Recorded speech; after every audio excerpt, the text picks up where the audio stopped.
Greetings and welcome, guys, gals, and non-binary pals, to episode 325 of the Words About Games podcast, the weekly news, culture, and gaming podcast for Words About Games. I'm your host, Amy K. Alexander, and I'm joined this week by the Bulbasaur collector and Doctor Who's number one fan, Mr. Daffy Moody.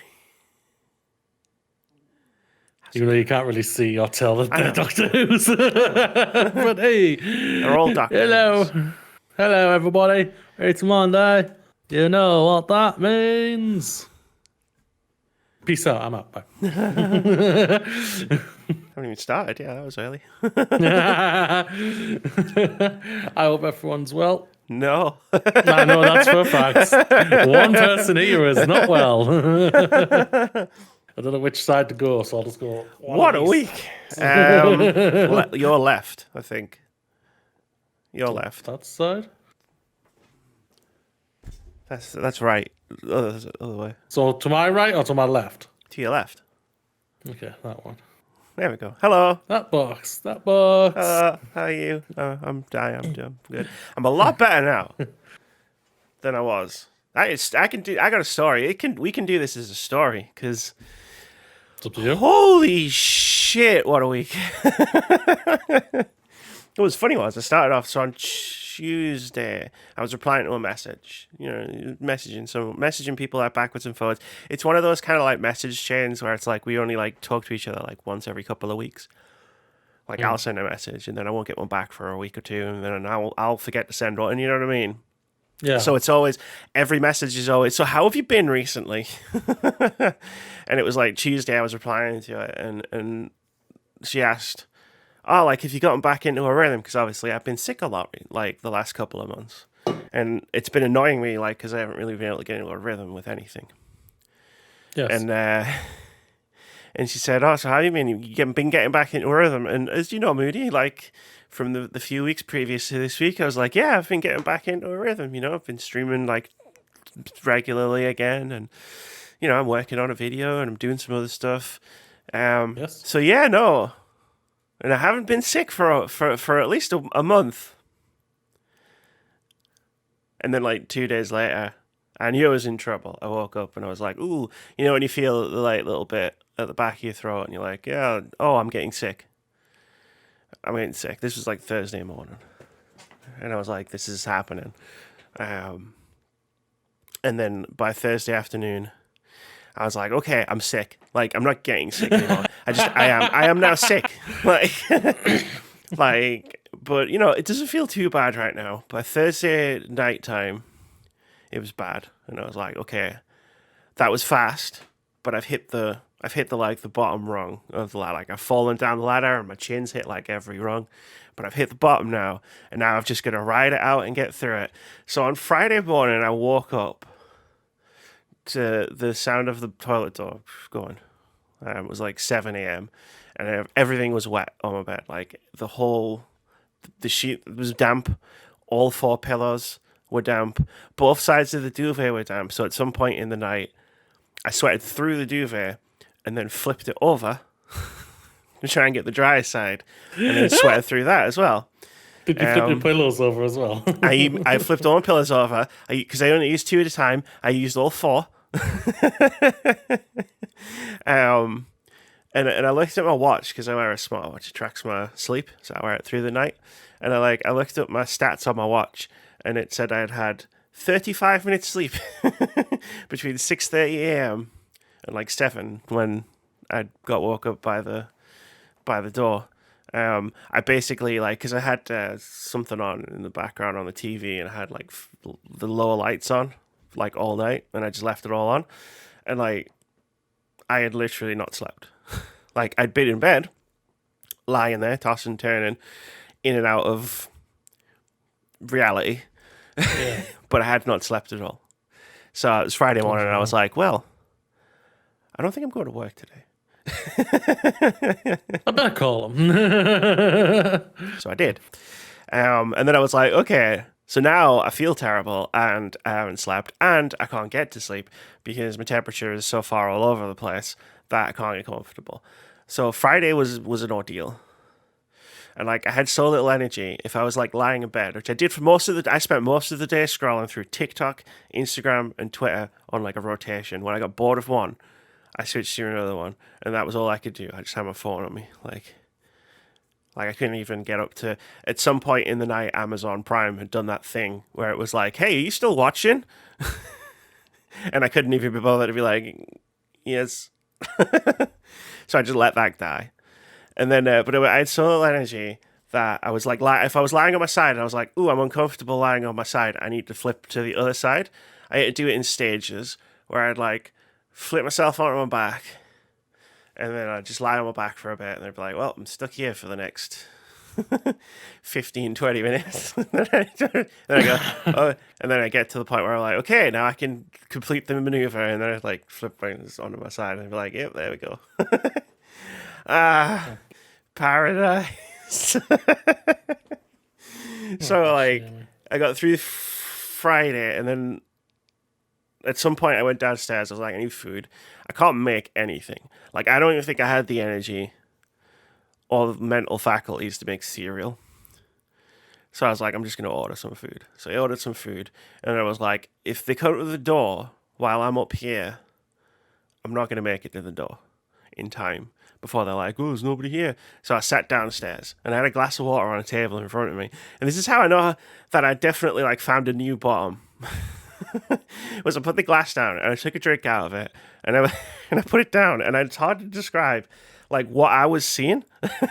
But I was like staring at this glass for ages. If you imagine, I had the glass here, and like from where the water stopped, it looked like the glass was bending sideways. So it was like straight, and then it was like just a little bit bent sideways, and I was sitting there going, because I was like trying to work out why it looked like the glass was doing some tipping weird stuff. sideways. Yeah, and I was just like, and then knock on the door. Had my food, watched the entire Kind of Funny 24-hour marathon live stream thing just because I was like, I need something on that I don't need to pay attention to. And that was something I didn't need to pay attention to. I slept at some point on the Friday night. It felt like, I described it to my friend who was like, "Oh, you ill? What's wrong?" I was like, it felt like I got hit by a train. And then the train driver was like, "Oh, we didn't finish her off," and then stopped and reversed the train back over me as I was like lying on the tracks. Like, there was like one stage, and then I thought, this sucks. No, it's worse. Bam, it's worse. Stage 2. And the same thing on Friday. I just sweated through everything. Like, I eventually stopped sweating at some point on Saturday at night. But even then this morning, where I was like, "Oh, I'm feeling better," but I mean, I can't go up and down the stairs without being like, I just need a minute. Well, thank God you're not doing anything stressful in this podcast. You're just chilling. It's fine. I'm sure I sitting down. I could hear it in my own voice, so I'm sure everybody can hear that. I'm not good.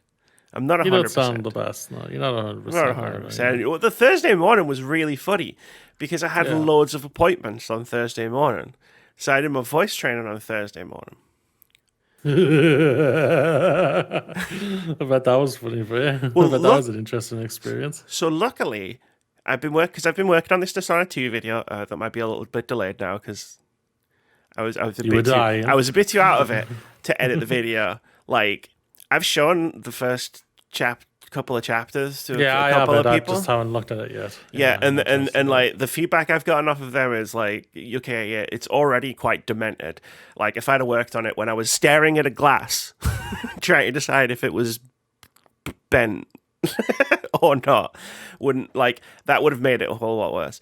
But I was working on that, and I did it with like the voice training stuff that I've been doing, like, because I set myself a personal challenge. I'm going to do this whole video, record it with like the voice stuff because it's easier because I can just edit around it and stuff. And I'd done that, and I'd taken the raw file of chapter 1's recording and I'd sent it to my voice trainer. So luckily it wasn't a wasted appointment because even though I was sat there going, "I'm not doing anything today," like, that was at 10 o'clock in the morning, and I already knew by that point, I was like, we're not doing this. I am dying. Like, But we had something to talk about because she was like, "Oh, she listened to the raw recording." So with all the mistakes and all the mutterings to myself, because like when I would make a mistake, I'd talk to myself or I like to say like, "Oh, I need to reset," and like, we're not doing that, but doing stuff like that. She gave me good feedback on the voice, but also on the video. Like she doesn't play games, but she was saying like when she got to the end of the first chapter, she was quite interested to hear the rest of it. So that's probably a good sign for the video. Potentially, if nothing else, my coaster just fell on the floor and I cannot pick that up. I'm just gonna get a new one. I've got seven more where that came from. Gravity, do you worst. Super Mario 2, baby. So I did that, and then I had another appointment. I had I have to do check-ins with the gender clinic. It's like, oh, how's it going? How you doing? How are you feeling? How's your medication going? And stuff like that. So then I did that. And that was fine because I didn't really need to do anything. It's like answer some basic questions. The guy was super lovely. I'd never actually talked to him before, but he's got a YouTube channel. He's like a drummer. And he does like drum tutorials and stuff on YouTube. And I'm not going to give out the information because of the topic of this podcast. I'm going to give out the information of as few people as possible. Because I don't want them being hunted down by anybody. But sorry, that is fair. You're already here. But they don't know where I live, so that's all right. Luxembourg, yeah. That's where you moved to, wasn't it? Malta? Somewhere like that, all right? I said something to you. It's not my fault if you don't know. It was like Central Europe, yeah? Yeah. No, that's not. No, I'm not in Ukraine. Just send all the haters to Ukraine looking for you. As long as they help the Ukrainians, it's all good. Something tells me they don't agree with the Ukrainians, but that's how that went. Like I did that. It was 2:00 in the afternoon, and I was like, "Cool, I'm going to bed," and I went to bed, and I didn't really leave bed for a couple of days. Nice. I had stuff I wanted to do, really. Like, no. And you couldn't do it. Games. Your body was just like, nope, not moving. I couldn't even do Splatoon. Do you have any idea when you're that delirious, right? And we're going to talk about Splatoon later because we're talking about what we've been playing. But like, do you have any idea what it's like to try and play Splatoon when you're that delirious? And it's just explosions of color everywhere, which is what that game is. I thought I was in that scene from 2001, you know?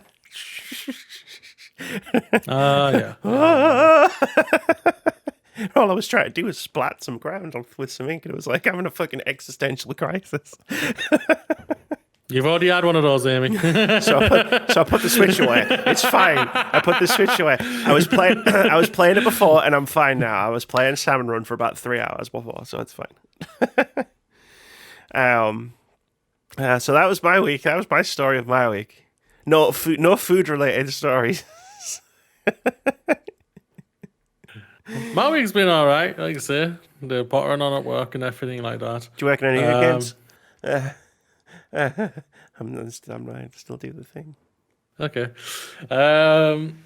It's going to be interesting next week for me because I'm on COVID watch basically. So my boss has got COVID. And I sat next to him. Or I sit next to him. So I'm like, oh, great. It's fabulous. Not funny. It's not funny. I'm sorry. I just spent 10 minutes telling that story, and you're like, so I might have COVID. Well, I've had the potential of having COVID for over a week now. I've been testing it, and I'm fine. And sure. I tested this morning, and I'm fine. Like I got my up jab just a week and a half ago. Like when I heard the rumors of potential when I heard that a staff member who I sat behind had COVID, I was just like, boom, get me in right away. And both me and my partner goes in on that Sunday that weekend. And we were just like, boom, give us the injection. Give us an extra one if you've got another. Have you got any more? Sure, just give me a handful. I'll do it myself. I'll just yeah. all at once. Yeah, Like something adrenaline that, yeah. straight in the heart. Like, Maybe not that bad, but yeah, something. But yeah, it was So basically, I'm on that watch for the next couple of days. Hopefully, touch wood, I don't have it because I'm going to a family thing the week after, and I really I need to go to that. Well, I don't need to go, but I would like to go to that family thing. yeah. So, Oh no. oh no, yeah. So I'm gonna be keeping an eye on that. Other than that, yeah, like I say, I'm absolutely fine. I've had a blah today. Like today's just been like one of those days where it's just like, you know, I didn't sleep too well. I woke up with a headache. And I was baby moody. I'm just gonna say that. Okay. I was basically a man, baby, ill child moody, who was just like, I don't know what's wrong with me, but I just can't be bothered. And I'm just like, and you were ill, Amy, and I wasn't. I was just a man baby. There's a difference, right? You sent me. It's worse than ill. Man baby is worse than ill. I forgot that you sent me the text on Thursday where you were like, hey Amy, do you want to play some games? Yeah, I was just I'd love to. I'd love to, but oh no. No. Yeah, no, it was not a problem whatsoever. Like I say, you were ill. I would always say rest. Oh, I got rest. You did. I got rest. I got rest. I mean, it was rest. I didn't, as much as I haven't really slept much for the past 4 days. Like, I've had a rest. It's not like I've been doing anything. I couldn't believe it when I looked at my watch and I was like, how long did I actually sleep last night? And my watch just went, you didn't. You did not. Oh. Oh, no. Like my partner says I should get a watch that tells me that. And I was thinking, I don't want to be told how much I haven't slept. I don't think haven't slept is your problem, Moody. Your watch will probably really like you because mine keeps shouting at me that I haven't gone to bed at the right times or whatever. Like, I get enough sleep, but it docks me points because I didn't sleep at the right times. And I'm just like, you're not the boss of me, watch. Leave me the fuck alone. I'll sleep when I sleep. As long as I get the correct amount of sleep, fuck you. Yeah. But I couldn't really fault it when it was like, you didn't sleep, what are you doing? I was like, sorry. Yeah. But but I can't wear anything in bed. I can't. Like, I hate it. So, yeah. It's interesting. Moody sleeps naked, confirmed. No, I did not confirm. No, I do not sleep naked. I just realized how that came across there. No, I do not sleep naked in the bedroom. No, I do not. Don't sleep naked in the bedroom. Oh my goodness. Where do you sleep naked, Moody?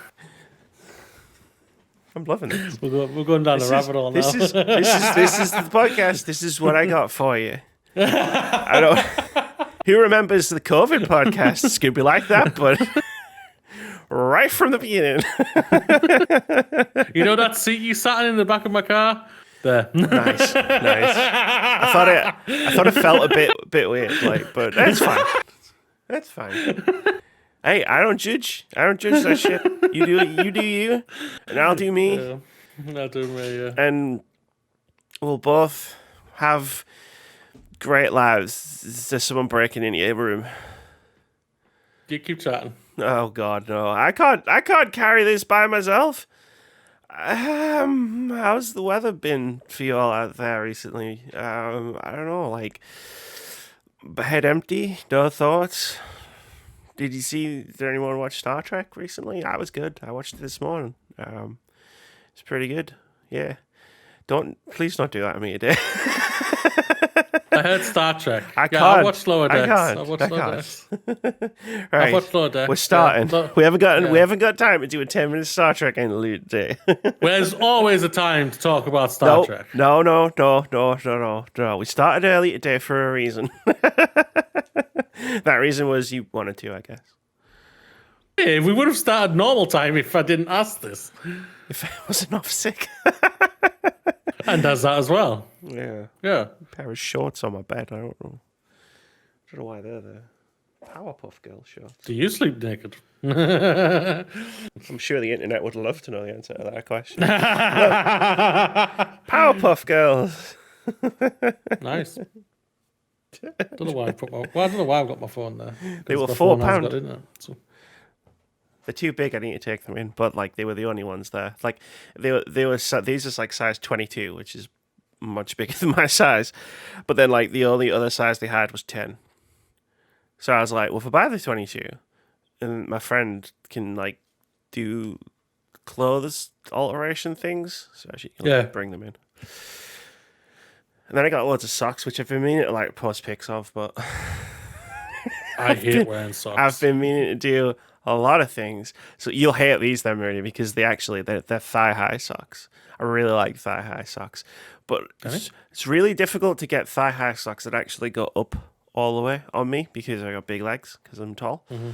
But I bought 3 pairs, and they finally arrived. Bought them like 3 weeks ago, and 2 of them actually go to my thigh. So I was like very excited. That was the highlight of my week. You've heard the lowlights.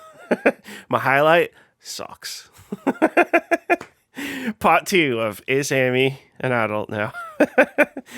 She got excited about socks this week. She got excited about fancy drinking glasses last week. What's she going to get excited about next? Hopefully, just being healthy. That would be lovely. Anyway, let's start the show. This was a terrible idea. This is the Words About Games podcast. Every Monday, you can get a video version of the show on youtube.com/wordsaboutgamesuk or an audio version on a variety of platforms, including Anchor, Spotify, Google Podcasts, Apple Podcasts, and more. There's timestamps in the description below wherever you're watching. You know what a timestamp is. I'm going to cut this out of the intro for the future because I'm sick of explaining it. If you want to support the show or our content directly or buy Amy all of the medicine, head over to coffee.com/wordsaboutgames. He needs help. Lastly, if you want to hang out with us while we play some games, if I'm feeling up to it, head over to twitch.tv/wordsaboutgames. Hopefully I'll be streaming this week. Some games coming out that I would like to stream. Sweetness. I've got some potential stream dates in the books, and I need to be healthy for them. So I know I've got 2 next month, so you've got like just a whole weekend plan booked out, like fucking probably for one of them. Yeah, that's a guy. I think that's kind of funny doing a 24-hour marathon for that ridiculous new studio. Moody's doing a 24-hour marathon stream just 'cause Pokemon's happening. I don't think it'll be 24 hours, but it's gonna be long. That's for sure. It's gonna be tiresome. It's going to be a long one. I'll probably be in it as much as I can. I'll just be sat there being like, I don't know anything about Pokemon, but here I am. I'm here for moral support. I'm here to make Moody laugh. That's how crazy is it? The week before is the Dad of War. It's ridiculous. I'm looking at the games. And then the week there's Pokemon. I'm looking at the games like that are coming out from this week, which we'll talk about much later on in the podcast. You should, if you never listened to games out this week, you should listen to it this week because this is off the fucking chain, and I have a lot to say. But from now until basically the end of the year, like there's at least one game coming out every week, at least. That I would say we're all interested in. You and me, at least. Yeah, it's not like, oh, Amy's found some weird little fucking indie game to talk about that no one's heard of. It's like, no, this is a game that both myself, and Rudy are both looking at going, yeah, this looks pretty good. And a lot of weeks there's multiple games like that. I might do one next week. Like I'm sure I might play. I will be playing. I will be doing a play still. So I will be playing that sort of stuff. So I will be playing it, but I'm streaming other stuff. Like I thought about streaming it, but then it was like no, because there's other things. There's a stream I have to do because I have a code from a place, and I have to do a stream to get a thing to take it off on a thing. So I have to do a stream of a game. A specific game. And then the other one is me and Keith might be playing Monster Prom because that's coming out this week. And that's proper like throwback to like when Amy first started streaming. One of the go-to games was Monster Prom, and Keith made me laugh so much I fell out of my chair. So I'm hoping that happens again. I fell out of my chair on streaming Phasmophobia last weekend. I still haven't watched that back. But I think it was after you left. Me and Ryan were playing it, and I fell out of my chair. Not from laughing. From going, on the floor. Okay, let's crack on into the news part 1. I gotta make sure I'm mute. I gotta make sure I'm mute before I cough because these are not small coughs. It's gonna look like people are gonna watch. If you're watching the video version of this, just watch the. If you see movement on my camera, but you don't hear anything, just watch it back because I've probably done something ridiculous. The news, part 1. We're gonna talk about everybody's favorite topic: Hogwarts Legacy and J.K. Rowling. This was written by me. I put my name in it because I wrote it from start to finish. Amy we know what happens Alexander, when you write something and I have to discuss it. Words about games. No one knows that reference whatsoever. No, they don't.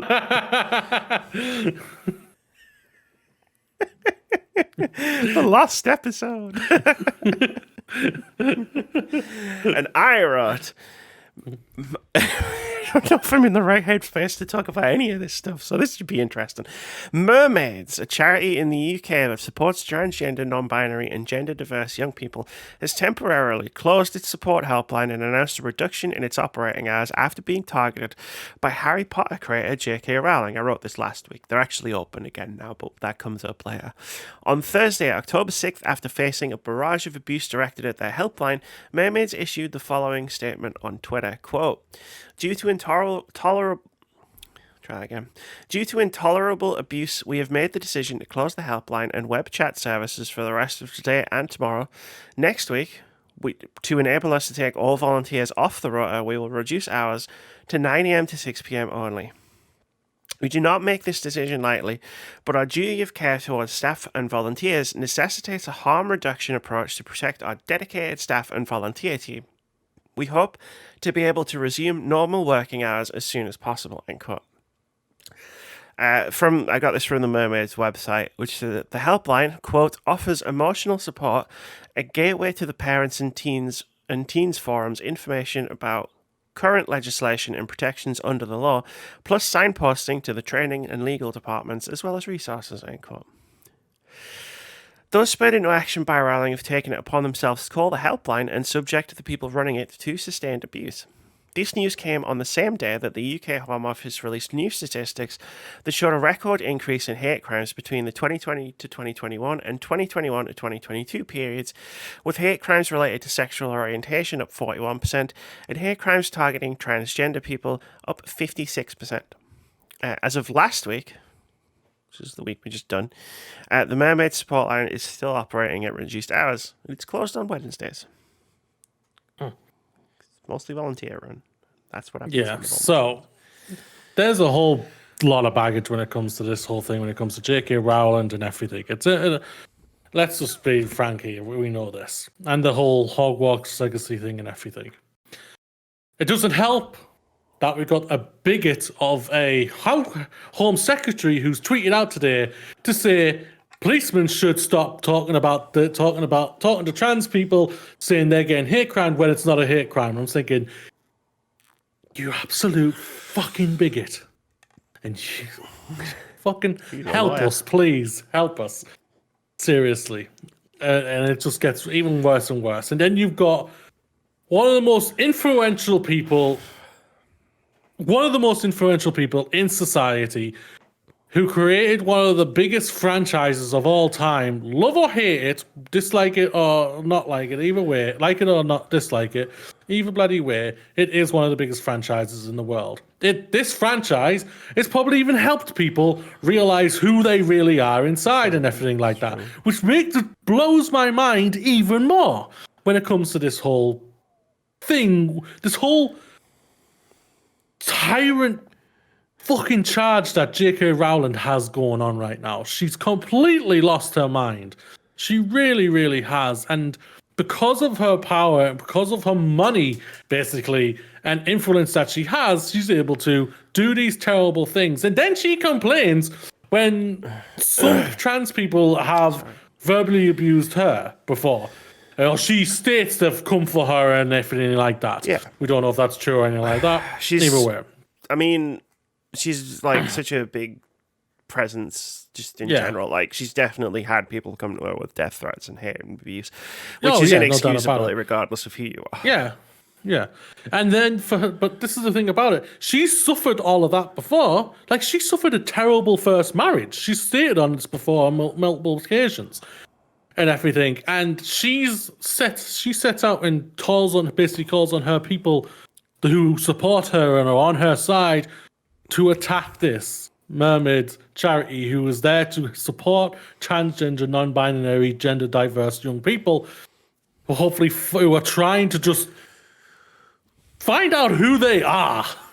It's the biggest thing in any young person's young life, the realizing and who am I at such a young age, and they don't really know. It's a crazy time for a person as an adult if they think they aren't the person who they feel like they were meant to be. Just imagine how it is for a young child, and they are getting abuse and getting adults to try and dictate what they can and cannot do. And it's flabbergasting. Like, you and me talked a little bit about an interview from Stuart. I can't remember his name, but he completely dismantled that Republican mayor's thing about transgender and all like this, and I can't remember, was Jon Stewart?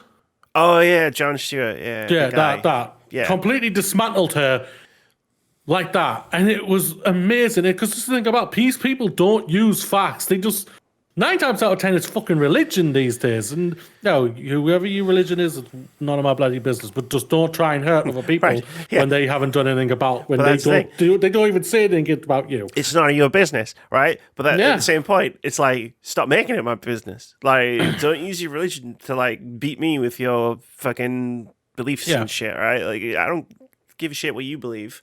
Yeah. Don't make me try and believe it too. Yeah.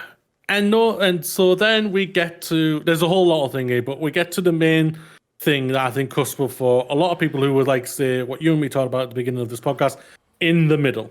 And then I think this tweet dignifies it the most. I think even you retweeted it at least this weekend as well. And this is at It's Gina Die.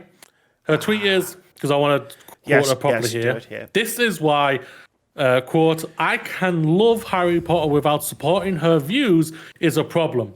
And every time you watch her movies, play her games, buy her books, buy her merch, or anything basically that puts money in her pocket, you're funding her bigotry. Even particularly a fandom keeping her work relevant and monetized. And this is attached to a tweet of her basically gloating. Let's just be frank, she's completely fucking gloating when someone tweeted at her, how do you sleep at night knowing you've lost the whole audience from buying your books? And she replies, I read the most recent royalty checks and find the pain goes away pretty quickly. Yes. That is horrifying to think of a person. I'll state, I admired when I was growing up. I fell in love with her books. I do not deny that. I state on multiple occasions, Harry Potter 6 is one of my favorite books of all time. I just love that book and the characters, what she did in those books. Now to see what she's using, her money, and using her power and influence to try and destroy, let's just be frank, a small percentage of the planet, just to try and, for what? Because she doesn't believe in trans people, she doesn't believe what you or they are in general and everything like that. It's disgusting, it's sick, and I'm fucking sick. At the end of the fucking day, be who you want to be. J.K. Rowling, you just do what the hell you want to be. Let me go and do what I want to be. Let Amy go and do what she wants to be. Just don't be a bigot. Bigotry is disgusting, and anyone who's questioning and asking, what can I do, or anything like that, or the question of what she thought, it's Ginny D says, I can love without, I can basically love without and support her without, I can love Harry Potter without supporting her views. It's like saying I can separate the art from the artist in it. Basically, that's what she's stating. This is where it comes into the thing about it. Anyone who has suffered any bigotry whatsoever, you cannot support this person or any person who is a bigot. In my view, Well, I will morally question you as a person. Shucks. No, wait, you're not talking about me. Number one, shout out to Gina. She's she's a D&D content creator on YouTube. She's great. I love her videos. Shout out. And that was a good tweet. It kind of summed up what I think a lot of people were going through when they saw that screenshot circulating of I just count my royalty checks. Oh, yeah, thanks. Great. Awesome. That's good to hear. But yeah, like, this isn't really... So, like, what's this got to do with video games? There's a video game coming out next year called Hogwarts Legacy. It's been a bit of a sore subject for the past year. Since it's been announced, basically, last 2 years, really. Basically. Well, so when it was leaked, and then it was like, oh, it's coming, it's confirmed and stuff, there was, like, this sort of, like I'm bracing myself, right, for when this becomes a thing, and it did, and it was a thing. I'm going to talk about it, because it was a whole thing. But I already lost my train of thought. Motherfucker. I wrote stuff down. I was smart, because I knew I was sick. I was going to write some stuff down. But yeah, like, there's a video game coming out, and this part of the podcast, like, this part where we're talking about this stuff, it's not really aimed at people who already, like, support J.K. Rowling or, like, fans of J.K. Rowling or, like, the things that she's doing, because, like, there are people out there who like, try and talk to those people, and, like, all power to them, but, like, I'm here to talk about those people that are quote-unquote in the middle.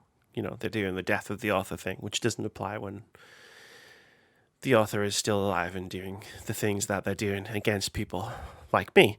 That's not how death of the author works. But there's a video essay about that by Lindsay Ellis, I think, on YouTube, which explains it a lot better than I could in my sleep-deprived, semi-lucid state. So I'm not even going to attempt it.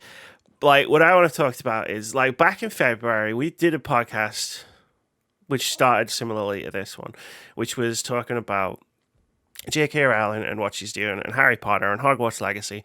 And it was back when the reveal happened and the trailer was happening. And everybody was talking about the trailer. And because everybody was talking about the trailer, there were a lot of creators that were talking also about J.K. Rowling. And people like me have been screaming from the roof, whatever the Twitter equivalent of rooftops is, about how the harm that she does with the influence that she has to people like me, to people in my community, but also people in the wider community, in other communities, in the LGBTQ plus community, and even so far as, like, you know, the people that she platforms are fascists, people that she, like, platforms and hangs out with are, like, the racists, sexists, homophobes. They're trying to destroy women's rights. They're trying to destroy a lot of rights that are not just mine.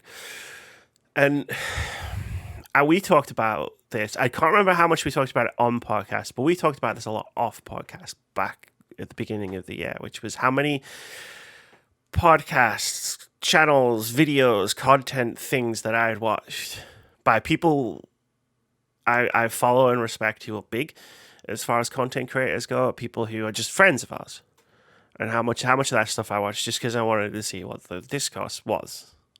Luckily, because of the timing of this podcast, we basically went last. So I got to see what everybody else said first.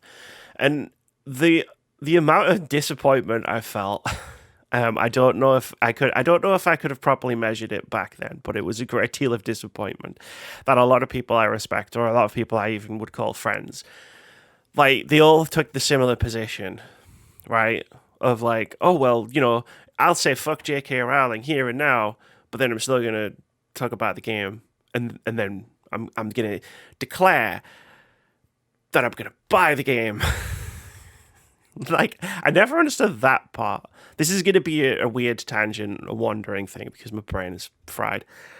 I never understood the part where you all had to decide to tell me that you were going to buy the game. Like, you could have just left it there, but you decided to go that one step further and say, oh, I'm going to buy the game still because I want to support the devs, or whatever other bullshit fucking rationalization you were trying to use to assuage your guilt, without just talking to a trans person about any of this, which I know none of you did. In fact, no. Actually, no. There was one podcast I watched that didn't talk to a trans person, but actually used an article that was written by Jesse Gender for GameSpot.com back then, because it was an amazing article, and I remember sharing it on our podcast, and that was kind of funny. They didn't have a trans person on, but they used the trans person's words to fuel their discussion, and that's great. That's fine. They used the actual words that somebody directly affected by this had written, whereas nobody else bothered. Like, I'm not saying you have to contact me every time J.K. Rowling or a trans issue comes up, but contact any one trans person. We don't even have to be on your podcast. You just talk to us about it, so you can at least go in knowing what the crack is. But if you did that, you would have everything that I've just said, everything that Moody has just said is like fucking top tier, S tier, gold star ally of the trans community. And that would kind of make it a bit awkward to go out and say, fuck J.K. Rowling, but I'm still going to support her, which is what you're doing.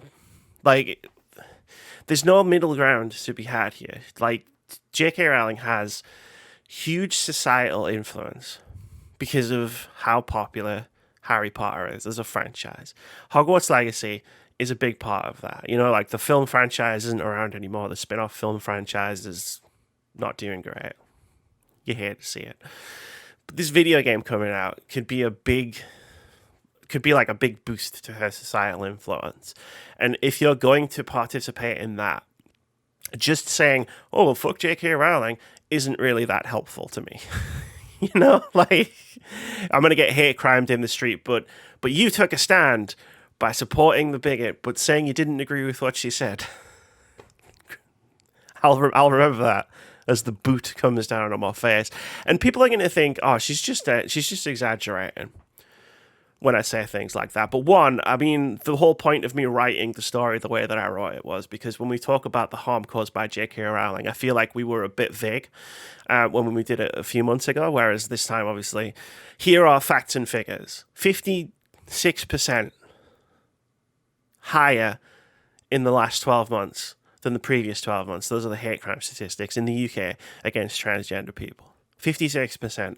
And if you know a trans person in the UK, the chances are that they are a part of that statistic. Lord knows that I've had harassment, I've had abuse, I've been spat out in the street, I've had rocks thrown at me from a bridge once. That was fun.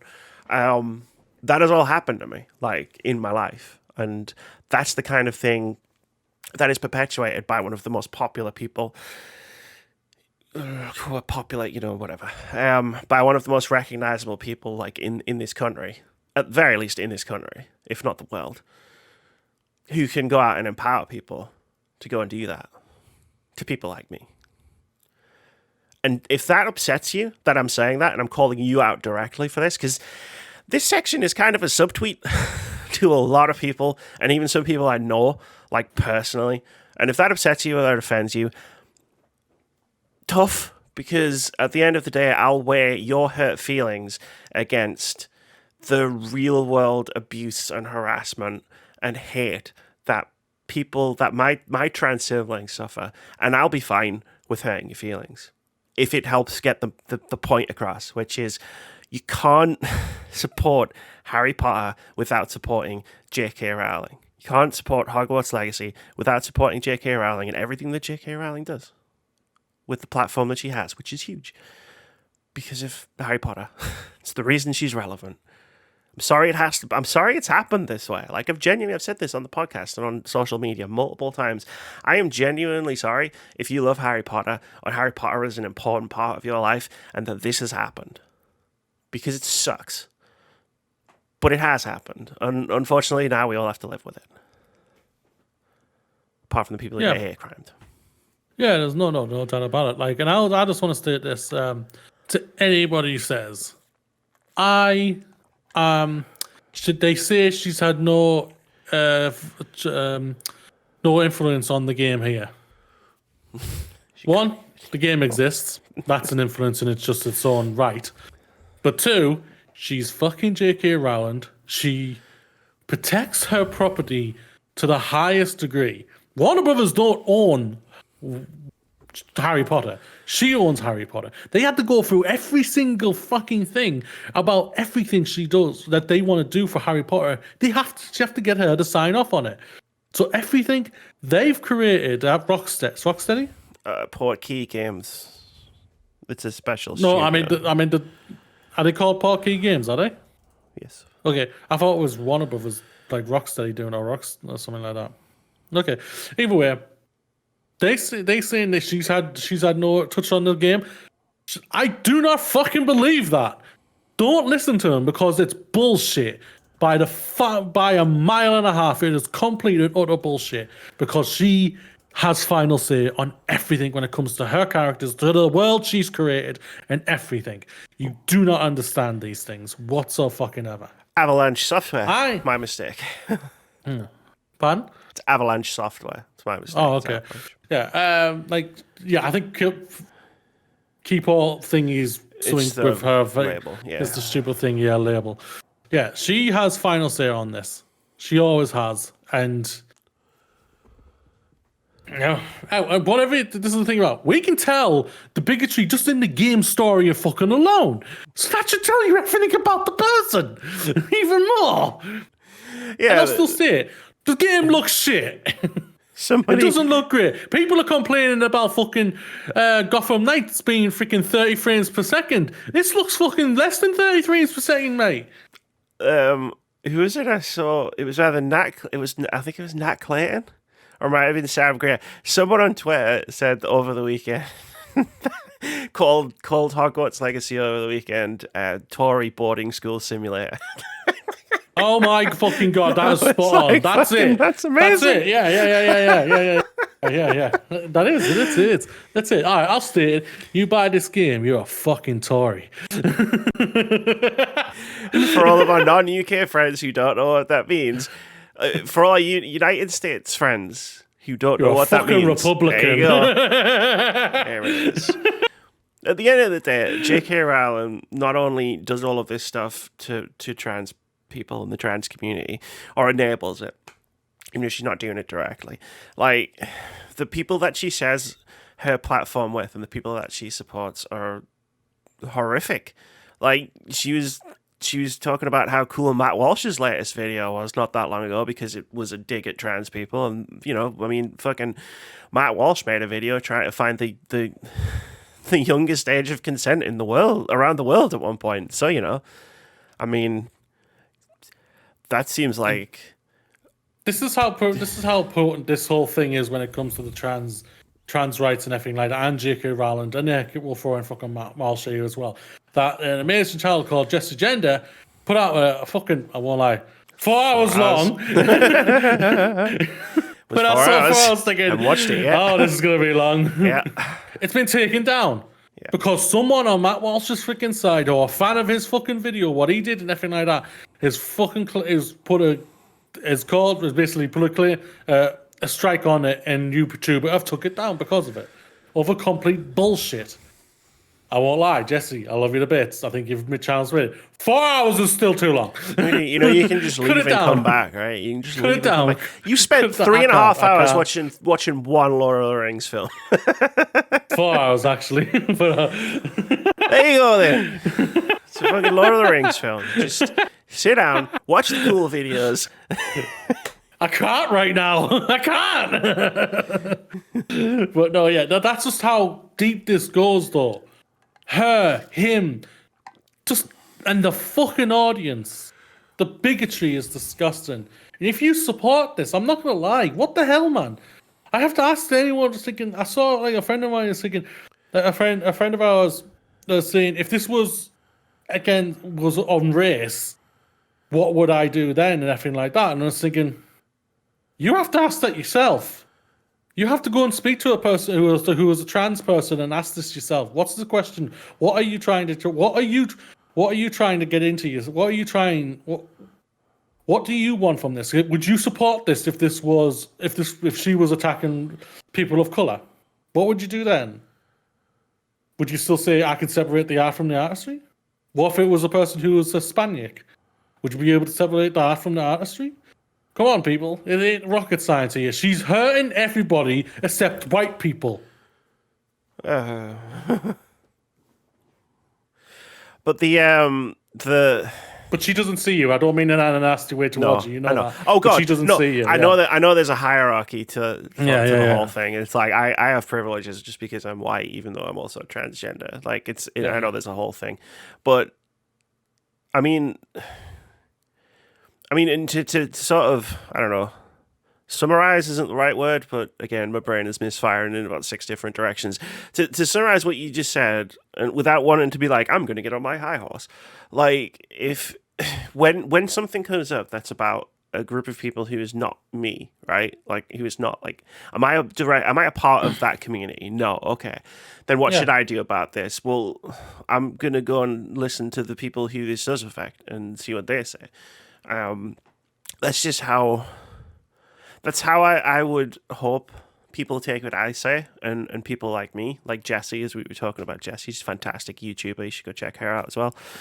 Like, if there's an issue of race, excuse me, if someone being racist, with regards to like something that I am passionate about, that I love, like I would take my lead from people who that's directly affecting. Yeah. And because that's how I would hope people take this. You know what I mean? Like this directly affects me and people in my community. So I would hope people would listen to me and people in my community. And I don't know, we'll bring it back to the religion thing. That's what the Bible says, right? You know, like judge not lest ye be judged. I'm sure that's not the quote I was going for, but like, hey, do unto others. That's the quote I was going for. Do unto others as you would have them do unto you. I don't know. Really, I'm losing my mind. I'm not even halfway through the podcast. I've lost it. We're not even halfway through a podcast. I've lost it. My point is that's what I said before I went on a Bible rampage. I'm pretty sure that part made sense. Yeah. She is a person who does not deserve your money, ladies and gentlemen, and everyone else. She does not deserve it.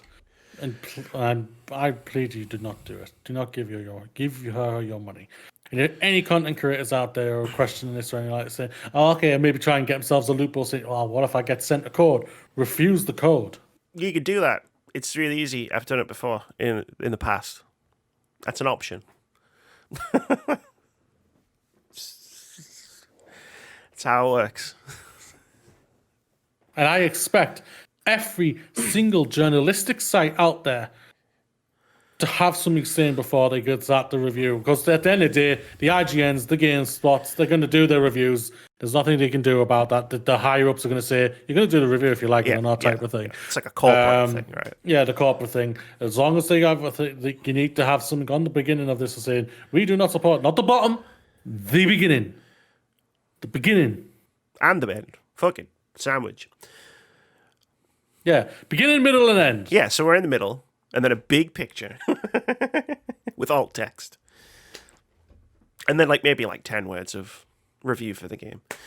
But that's the thing, corporations are corporations, capitalism is a nightmare, and IGN and GameSpot and the likes are going to do a review because they're going to have to do a review because it's going to be corporate mandated. But Billy Dave 627 on fucking YouTube doesn't have a fucking corporate overlord. There are people who can make the choice and people who can't make the choice to hype this game, to cover this game. And at a certain point, if you are making the choice to talk about the game on, even again, like I said earlier on in the segment, to say you can't, if you say, oh, fuck J.K. Rowling, I don't agree with what she says. Now let me tell you about why Hogwarts Legacy is great. Number 2 cancels out number 1. That's not allyship. That's just, I don't know. You're trying to assuage your guilt because you know what you should be. You know what you're doing, and you know it's wrong. Yep. But you're gonna do it anyway. Yep. And then one day there'll be an episode of this podcast where Moody will be here with somebody else, or there won't be an episode of a podcast for a week because I got a brick thrown at my head because of who I am. And there's a direct link there. And that's just how it is. That's what a hate crime is. One of the things that a hate crime is. Just remember this, people. one man in the 1940s brought a country together to declare war. She has that much influence. I'm not saying she's going to start a war, but she's basically started a war against the people of the society who just want to bloody just have what I have. That's just a normal life and just to live their lives and enjoy their lives. Earn a decent wage, which is very hard to do these days. Thank you very much, Tories. And everything else, and just have a normal life. That's all. It's all anyone. Trans people aren't aliens. It'd be cool if we were aliens, though. Yeah, I won't lie. Let's be like a shapeshifter. That would have solved so many problems.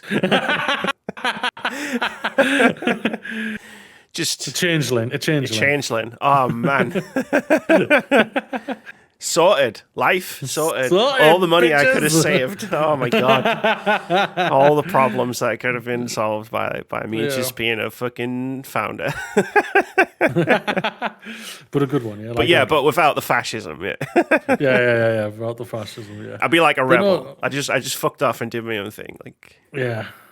But no, yeah, it's just like this is the thing about we've gone through this society's shown we've gone through this type of thing for many years. We did it when it came to the race for people of color.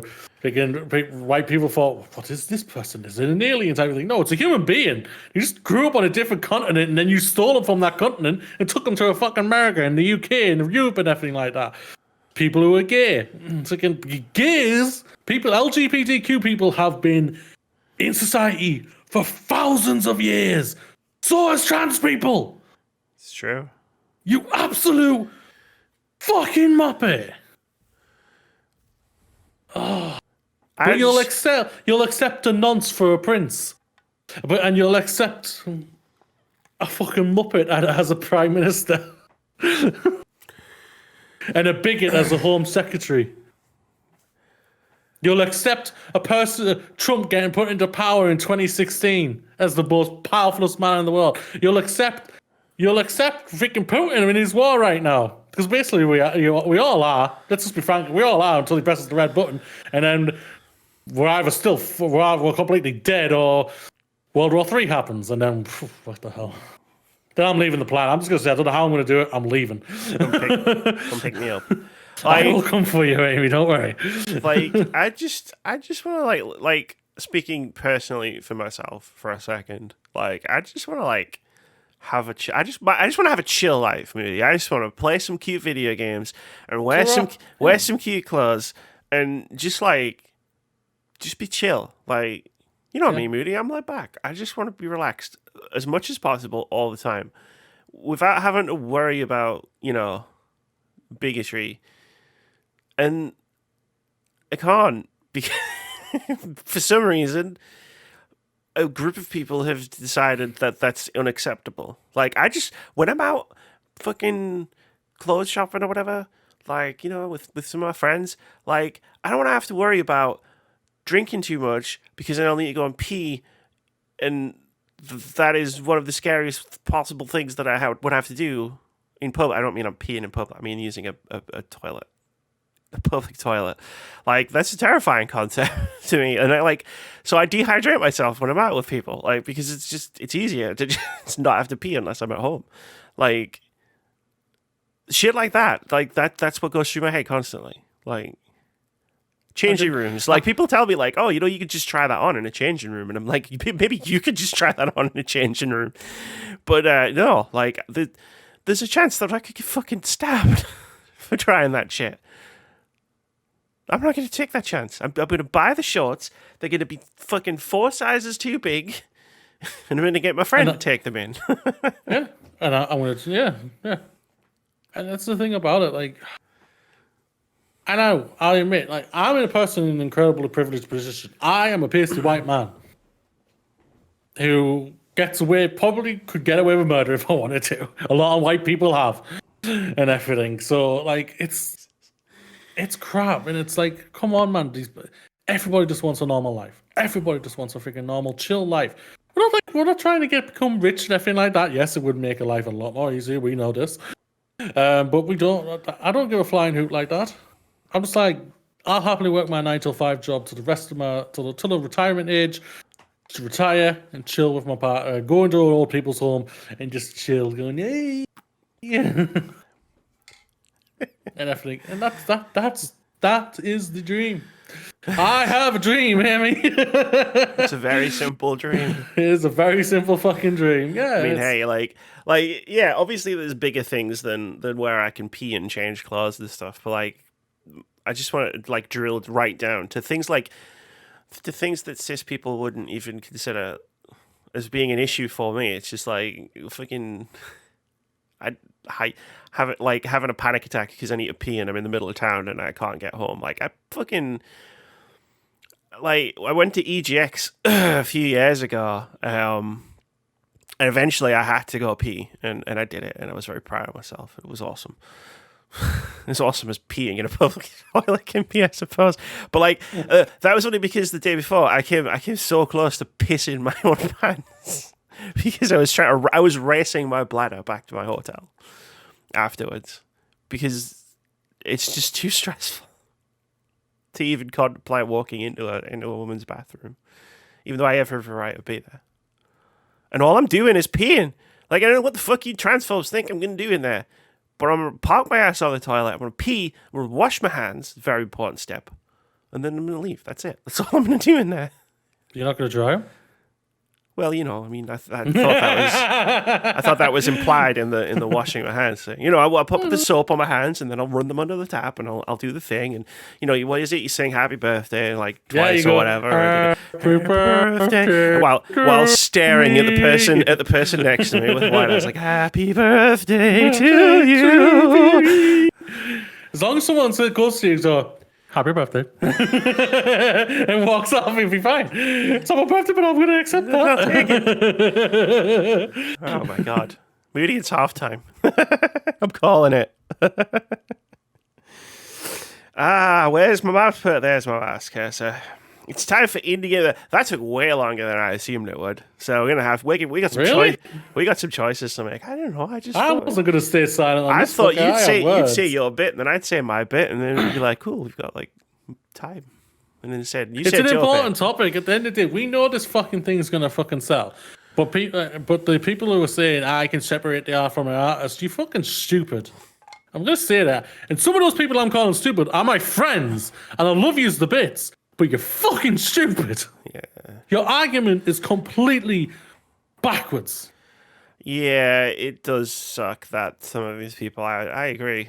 I know some of the people that I'm talking about directly in that last segment are people I would consider friends, but unfortunately, I can't seem to get through to them, no matter what.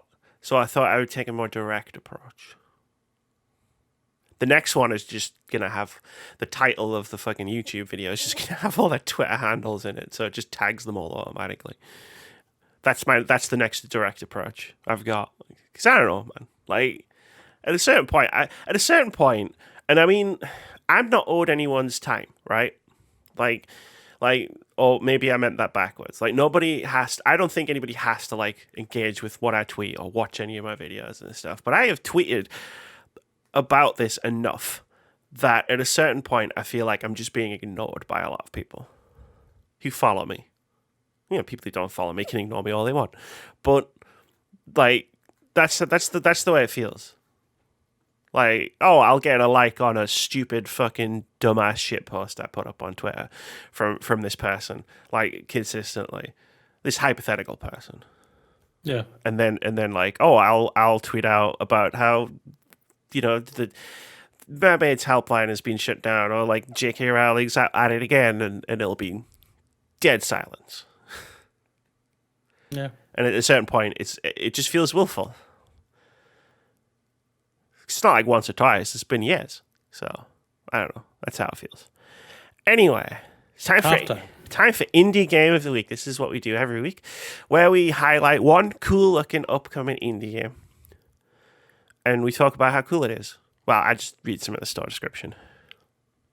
But that's the same thing. Anyway, this week's Indie Game of the Week is Loretta.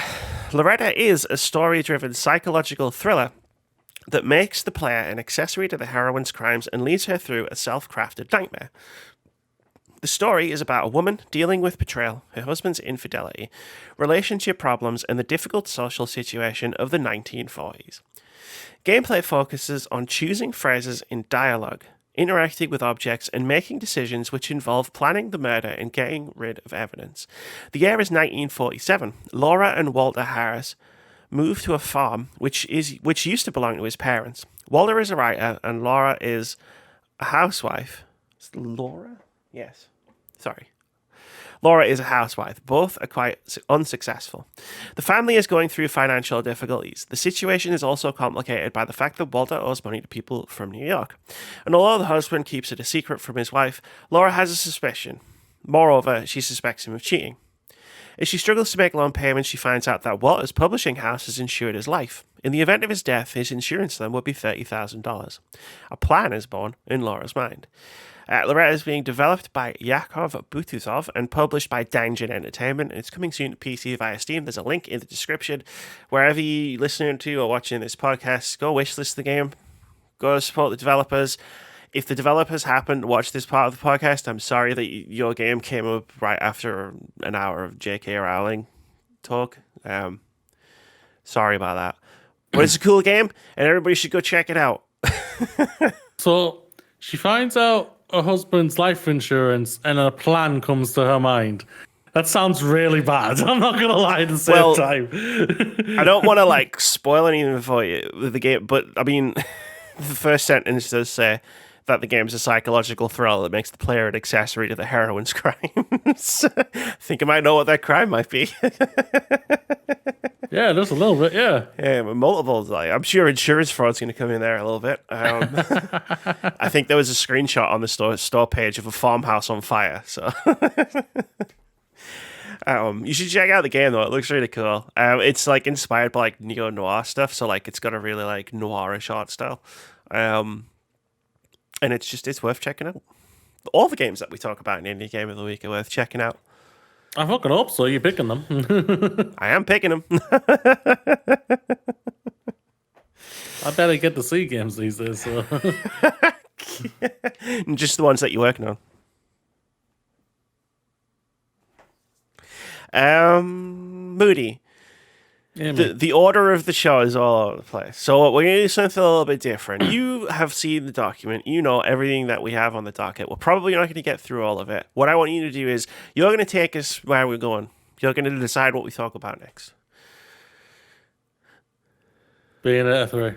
Bayonetta 3. Hellena Taylor is asking fans to boycott Bayonetta 3. This is from George Foster over at The Gamer, who writes, Hellena Taylor, the voice of Bayonetta in the first two games, is urging fans to boycott Bayonetta 3, revealing that she has rejected returning to the role after only being offered $4,000 for the whole game. Ever since Bayonetta 3 was first revealed, it seemed like Hellena Taylor wasn't voicing the character anymore, something that was confirmed last week when it was revealed that Jennifer Hale was taking over the role. Wrong way, Moody. Oh, you're standing up. Sorry, that totally put me off. Just so you disappear, and I was like, I thought you were sitting down, then I realized that you're already sitting down. So I was like, wrong way. I'm so sorry. Anyway, you didn't hear any of that. Let's continue. I need a cough. Bye. I'm good. I'm back. Okay. So it was revealed that Jennifer Hale was taking over the role. Taylor has now spoken out about the situation and revealed that her not returning to voice Bayonetta was due to the low amount of money she was offered to return to the role. In a lengthy Twitter thread, Taylor listed her credentials as an actor and said, quote, "What did they offer to pay me? The final offer to do the whole game as a buyout and as a flat rate was $4,000. This is an insult to me and to the amount of time I took to work on my talent and everything that I have given to this game and the fans," end quote.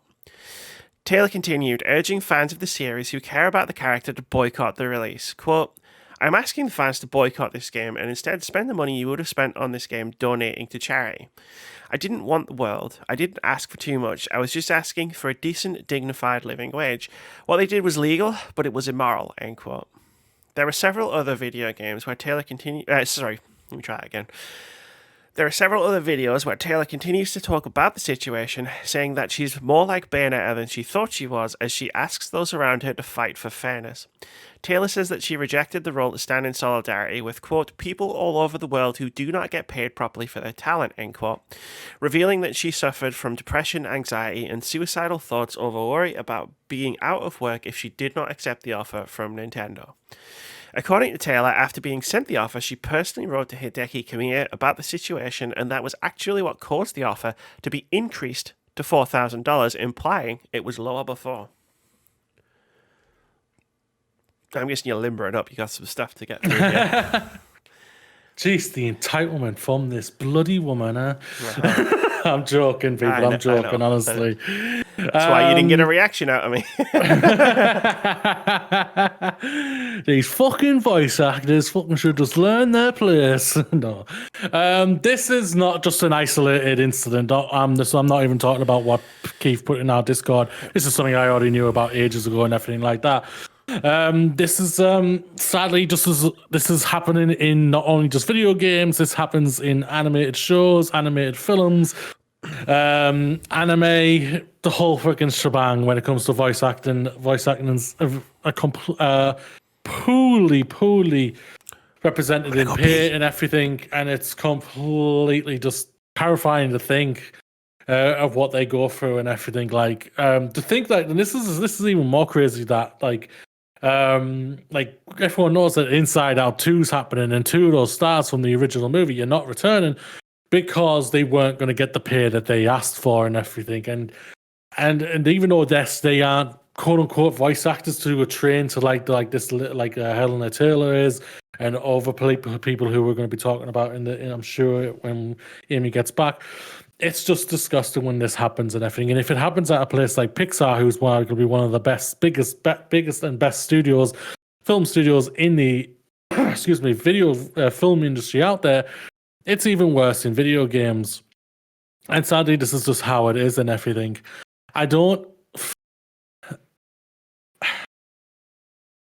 It's a really this happens in everything. Like this is happening in anime.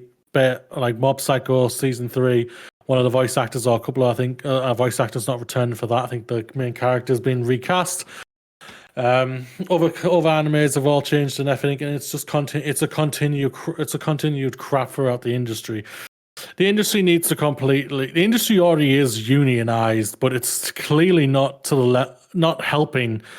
Like the person who is from Detroit Become Human, who played the android, he's like tweeted about this, and he's even like said, yo, I've had this type of thing from a big old AAA, the developer, and he literally said, no, I'm not going to do that. They weren't going to respect the union prices, what he's a part of and everything.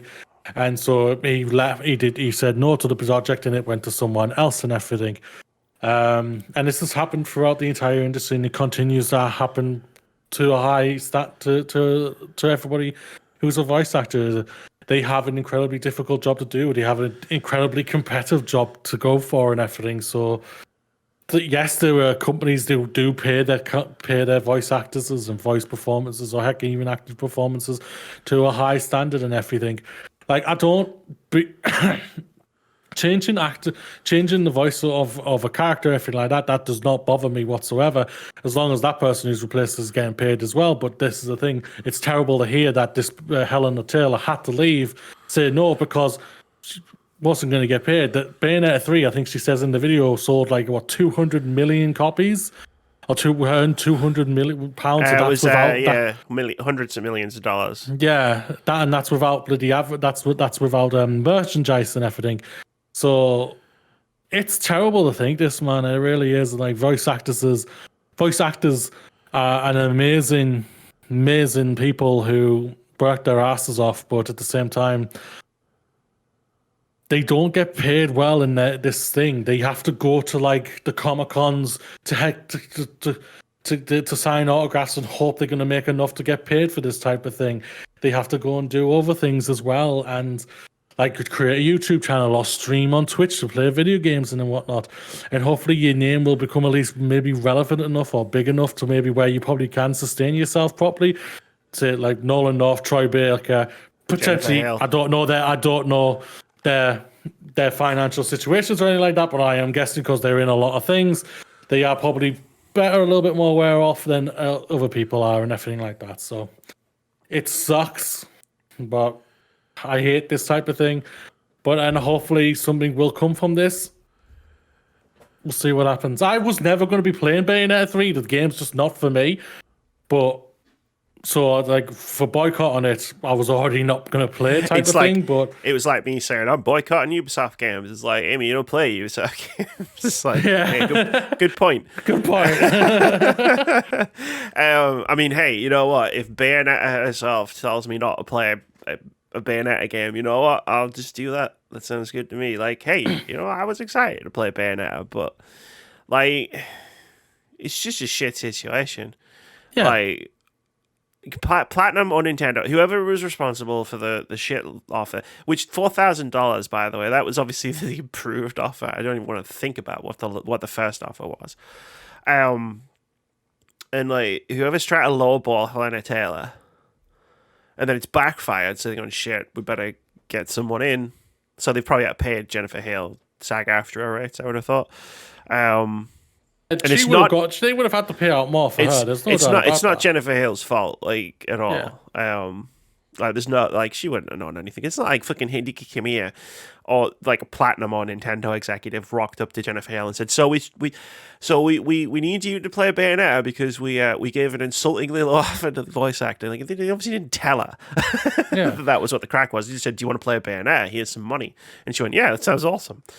And like, yeah, like support voice actors. Like, it's the fucking $4,000, man, fucking hell. When I saw this trending yesterday, I was just like, fucking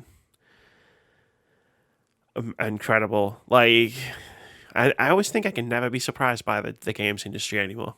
And then I always find myself proven wrong almost instantly. Yeah. See, come on, Amy. This is just a shithole situation. Yeah. It is. It's crap, especially on the eve of the game coming out next week and everything like that. So there's no doubt about the game is still going to sell incredibly well. We know this. Bayonetta 3 is a massive franchise for Nintendo. But it just sucks to hear that it's going to have this type of backlash. It's going to have this type of controversy against it and everything. And if you choose not to play the game, well, good on you and everything like that. You're sure that you have more morals than people who want to avoid Hogwarts legacy and everything. But no, it sucks. And I feel for the lady, but I also hope this is not going to damage her. Oh, it's going to damage her. Yeah. Thing about it, like she's actually done more damage by doing this, but also this is something that needed to happen. Like, people don't know about this. Like, the thing I knew about video voice actors don't get paid a lot. I've known that for years. Freaking hell, I did a movie podcast about it, which I talked about voice actors don't get paid a lot and everything, and whatnot. But no, it's just like one of those things. Like I said at the beginning, when you have to quickly go to the loo, like this is happening in everything. This ain't just happening in video games. Sure. Like this is happening in the movie industry right now. Like, two of the main stars from the first Inside Out movie, who aren't voice actresses, but voice actors are trained to the level of what Helen Taylor, Jennifer Hale, and all the others we've rounded off. But they aren't coming back because they aren't going to get paid what they want to get paid and everything like that, which is good on you. You know your values. You should get paid what you get paid, even if the role's small or not, or anything like that. So they're going to recast the roles to those two people who played Disgusting and Fear in that movie and everything. And it's not going to do anything to the movie and whatnot, but it's just like one of those things like, if two famous actors who are prominent in roles and everything can't get the pay for just doing a voice, how is it for a trained voice actor who's trained their entire career to do this role, who struggle even to get chances at freaking movies and everything like that, which boggles my bloody mind, and everything. It's like, even though I've talked about like the Nintendo, like the Mario thing and everything like that, it's because they want to get stars and everything like that, but it would have saved them a lot more bloody money compared to what they've forked out for all the cast and whatnot. But no, it is a bit weird. Like, I've always wondered, like, how many people are going to go and see the Super Mario movie specifically because Chris Pratt is in it. I know the number's probably not zero, More than you think. But Chris Pratt is loved by the general definitely. movie audience. But I feel like I'm not going to see his abs in this movie. So like, no. I'm trying to put myself in the shoes of a Chris Pratt fan. I'd be like, why would I go and see Chris Pratt in a Super Mario movie? I'm going to go and see the French dub. That shit looks sick. But no, like, this is like Hellena Taylor might have damaged her career by doing this, but it's one of those things where like sometimes like you do need people to just speak out on issues, and unfortunately, the act of speaking out can be the thing that damages you personally. Yeah. Which fucking sucks, and maybe we should do something to fix society, but yeah. I've been trying to say that for years. Society's fucking long gone, Amy. Come on. You know this already. Society's long gone. Oh, where are we going next?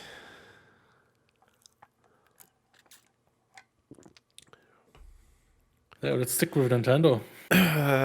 Where's that? Down At the here. bottom. Fired Nintendo QA contractor to receive $26,000 settlement. This is from Tom Phillips over at Eurogamer. He writes, former Nintendo game tester Mackenzie Clifton, who claimed they were fired after asking about unionization, has agreed to accept a settlement of $25,910, which is around £23,000, or that's probably less now, in pay, interest, and damages. This agreement with the US National Labor Relations Board took you a second to get that, didn't it? Thanks, mini budget. Yeah, thank you. Concludes Clifton's long-running dispute with Nintendo and his contractor agency Aston Carter, through which they were employed to test Nintendo games. As part of the deal, Nintendo must also display a notice informing employees in block capital letters they, quote, will not, end quote, be fired or stopped from discussing unionization. The notice will fully read, quote, you have the right to talk about a union, and we will not stop you from talking about a union, end quote. No, it keeps going, quote, we will not fire you because you exercise your right to raise issues and complaints to us on behalf of yourself and other employees, including related to the topic of unionization. We will not fire you because of your union membership or support, end quote. The above notice must be displayed on the main bulletin board at Nintendo of America's office in its product testing department for a minimum of 60 days. It must also be emailed to all quality assurance staff. Okay. I feel like this is kind of just like the topic we talked about last week about the wrestling tattoo. That it's a win. It's like one step forward for a win, but it's kind of two steps back because it's like. Did you stand up just so you could do that? Hell yeah! Hell yeah! I wanna sit back down. Do this. Do my bit. 2 steps back. No, but yeah, it's like. Yeah, it's 25 grand and everything like that, but that's probably barely covers legal costs, probably, and everything. And it's just like, this has done nothing to hurt Nintendo. We all know this has 60 days to keep a plaque up just for 60 days. Okay. Wow, congratulations. To be fair, at the end of the day, sorry, go on. No, I was going to say, to be fair, this is what Mackenzie Clifton was saying somewhere on Twitter, I think, that they were this is what they were after. They were after the notice, as much as the money, I guess. Yeah, but it's only going to be up for 60 days. Well, I don't know. Maybe they'll forget to take it down. I forget to take stuff down all the time. That's true. Like, there's no doubt about it. But I feel like they'll be like, how many days left? 59. Oh yeah, it's only about one day. Like when you're in when you're in a place that's got a Pride thing up for Pride, and then like exactly someone goes back into the office at 1 minute past midnight on July 1st, and it's just like, take that shit down. Yeah, basically, yeah. Who would do something like that? Pointed stare. Yeah, that's what it just seems like. And at the end of the day, if they're happy with it, that's fantastic and everything. If they're happy, Mackenzie Clifton and everything like that. But at the end of the day, if you work for Nintendo and you're or QA contact with Nintendo, be very, very fucking careful, because Asian companies do not like unions. They will try and stomp you the fuck out. You know what? I'll go one step further. No companies like unions. That's just fair. But they just seem like they go a little bit further to fight it even This is harder. Nintendo of America, though. Yeah, but yeah, you don't think the people in Nintendo Japan haven't helped them in some way? This is what we do in our country. Well, again, I feel like neither don't company. talk about unions. Like neither company really likes unions. And that's why you should all be in one. Yeah, but at the same time, how bad is it that we have to? We should be able to trust the company to be able to bloody give us a good wage, but sadly we can't. How crap is that? We should. That's the annoying thing about it. But either way, congratulations, Mackenzie Clift. If you're happy about this, great and everything like that. But at the same time, I just feel like 60 days. It's like you're gonna pull that down so fast. Hey, you know what? Doesn't take too long to start a union. A revolution, yeah. There's no doubt about Revolution. We got to be there, right? We got to be nearly there, right? Please. We got to be nearly there, yeah. Please. See what happens this week on politics. Well, they're debating the election. If we're going to be getting a new prime minister soon again. They're doing the general election debate tomorrow in the UK, in Monday. So we'll see what happens there. That'll be kicked out so fast. No, I do not want to lose my seat because I know if we go into a general election, I will lose my. Reese Mog's like, fuck no, man, I want to stay in my job. oh, bother! And then he hops on his penny farthing and cycles away back to the portal to Victorian London that exists in his house. Fuck. Where do you want to go? Fuck. I said it, and then Talking about the Tories, let's go to the one you've got as Liz Truss. Bring it on. I said it. I said the thing, and then I visualized it, and that's why I didn't laugh until after it said it. It's like, let's bring, do. In Liz, I did not lose. I complimentarily decided not to run. Wait, what? In Liz we trust. On the ballot. Is the perfect satirical take on Truss's first weeks as UK Prime Minister. This is from Izzy van der Velde over at The Gamer. He writes, video games are political. Love what you did there. Always have been, always will be, just like any art form. However, some are clearly more political than others. And In Liz We Trust wears its pillar politics proudly on its sleeve. In Liz We Trust is a satirical takedown of new UK Prime Minister Liz Truss, the Conservative MP for South West Norfolk. The pixelated platform was spotted by Enemy, and you play as Truss herself as she climbs the echelons of British society, stealing coins from hard-working homes in an attempt to deliver them to the City of London. All the while, she has to avoid several obstacles that have gotten in her way in her short term. There's Sir Keir Starmer, the leader of the Labour Party and the Tories' prime opposition, though recently he's had all the tenacity of a dead fish. Fellow Tory Michael Gove, who's voiced fiercer opposition to her than Starmer, Andrew Bailey, the Governor of the Bank of England, which has had to step in to prevent a financial crisis in the UK, and BBC Radio Lancashire presenter Graham Liver, who is one of many regional journalists who has taken the Prime Minister attacks better than any mainstream media outlet in the country. That bar's not high, though. Enemy reports that In Liz We Trust was made for just £750. Quote, even less these days than it was before the mini budget, said Tom Gullen, co-founder at Construct. He added that as Construct was concerned about the economic effects of Truss's first few weeks in office, and the team, quote, thought the best thing we could do was what we do best, with a satirical twist, to put a smile on people's faces in otherwise grim times, end quote. In Liz We Trust is available to play now for free in your browser. How much money can you take from the poor and give to the rich? Less than Liz Truss herself, that's for damn sure.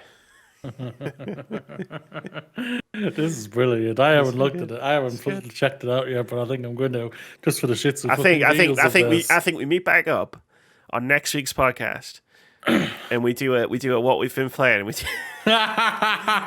do in Liz We Trust. Fucking 10 out of 10. Game of the year, Moody. Game of the year, man. Elden fuck Ring, God of War, Ragnarok, and God Elden of War, Ring. Immortality, Last of Us remake and everything. Nah. Yeah, fuck all those games. Damn, man. Yeah, no, this is brilliant. Like, she's had a time. Like, she has had a fucking time. Within the time she's fucking been Prime Minister, the fucking Queen went, peace, I'm out. She fucking tanked the economy and killed the fucking pound. And then she's U-turned. She's done a glorious U-turn. She's been in a job for a month. I know. And they couldn't. I've been in my job just as long as she has. And they couldn't work for 10 days because of the Queen dying. Yep. Apparently, they had to mourn for 10 days. The bit where it's like the governor at the Bank of England had to step in to prevent a financial crisis in the UK. It's an interesting way of putting everybody's pensions almost disappeared. That was £65 billion the Bank of England had to basically print, otherwise no one had a pension anymore. That's what almost happened. Like, yeah, I know. Oh no, I'm not for you, not for your benefit. Really. We live this shit. This is our country. Yeah. We have to fucking live this shit. I mean, for the people that benefit out there, that's what almost happened. Within like 2 weeks of this woman being our prime minister. And she's already got calls to be fucking resigning, for God's sake. They were doing interviews after the mini budget on like the TV and stuff, and literally that they had their big video wall screen behind them, and like they were watching, like as they were interviewing Tories, he was saying like, oh yes, this mini budget will spur growth and do this. They were watching the pound like go down by the second. And it's just like, this is the country we live in. This is the country we live in. Yeah. I said to everybody when Boris Johnson said he was resigning, I said, the next one's going to be worse. I said it on Twitter. You can go and find the fucking tweet. Yeah, I completely agreed with you. I still wanted the bastard out, though. Oh, definitely. Still wanted the bastard. The bastard needed to be out and everything. But yes, there was no doubt about it. I agree with you. And I think I even said to some of our friends, saying, the next one's going to be fucking worse. We know this and everything like that. Let's not be stupid here. We know this. But look, Moody, she's just being genuinely unclear. Okay. I loved her emergency press conference she did. And she's just like, okay, so which reporter's not going to drag me down the mud here? One of them. Yeah, I know. The fucking Sun gave a fucking phenomenal question. Did you see? How crazy can it be that the fucking Sun, who's always on the Tory side, gives a great question and drags her down? But did you see the Telegraph today, Sunday? No, they wrote a big thing. The Telegraph, also known as the Torygraph, like wrote a big thing saying, Project Fear, you know, the whole thing with Brexit, where it was like everybody who was against Brexit, Project Fear. Project Fear was right, and actually they were downplaying like everything that was going to happen. So even the Telegraph has now admitted that Brexit was a mistake. That we're going to be paying for. We're going to be paying for fucking generations. Fuck it, Amy, let's leave now. Let's go build a ship and fucking leave now. Everybody's finally realized, oh shit, we are fucked. We've all been here since 2016. Nice of you to catch up, baby. Crazy. It is absolutely crazy. All right, no politics now. Let's get out of this. That was just a little fun, though. It just seemed like it just slid into the right combination. It did. It got there. It was a nice little thing. Maybe I'll do this from now on. I'm just going to give a list of all the stuff that we can talk about, and I'll just let you decide where we go. I'll pick the first one, and then I'll just let you pick everything else. We'll have a main story, which is the first one, and then I think that's a good balance there. And then Moody just gets to pick the order. That's great. Let's change it up a little bit more. What have we been playing this week? What have we been playing this week? That's actually good timing because I think this is probably going to be the last thing that we get to talk about. What have I been playing? I've been playing Splatoon. I talked about it at the beginning. You've been trying to. I finally got sent Splatoon 3. So like we talked about this. I don't know where, but you were there. Joe Medforce was there. Was that? And I was there. Yeah, because we all agreed. When he was last on the podcast. It might have been when all three of us were on. It might have been at the beginning of the year or end of last year, because we were talking about Splatoon 3, and I'd said, like, because of circumstances, I never got into the first one or the second one. So the third one was the one I wanted to try, and then Boomerang never sent me it. Thanks. But I finally got it. I finally got my hands on it. And really, it's awesome. I got addicted to it almost immediately. Like, yeah, you said. I love it. It's great. Like, so there's a lot of different game modes, but you don't necessarily unlock them all right away.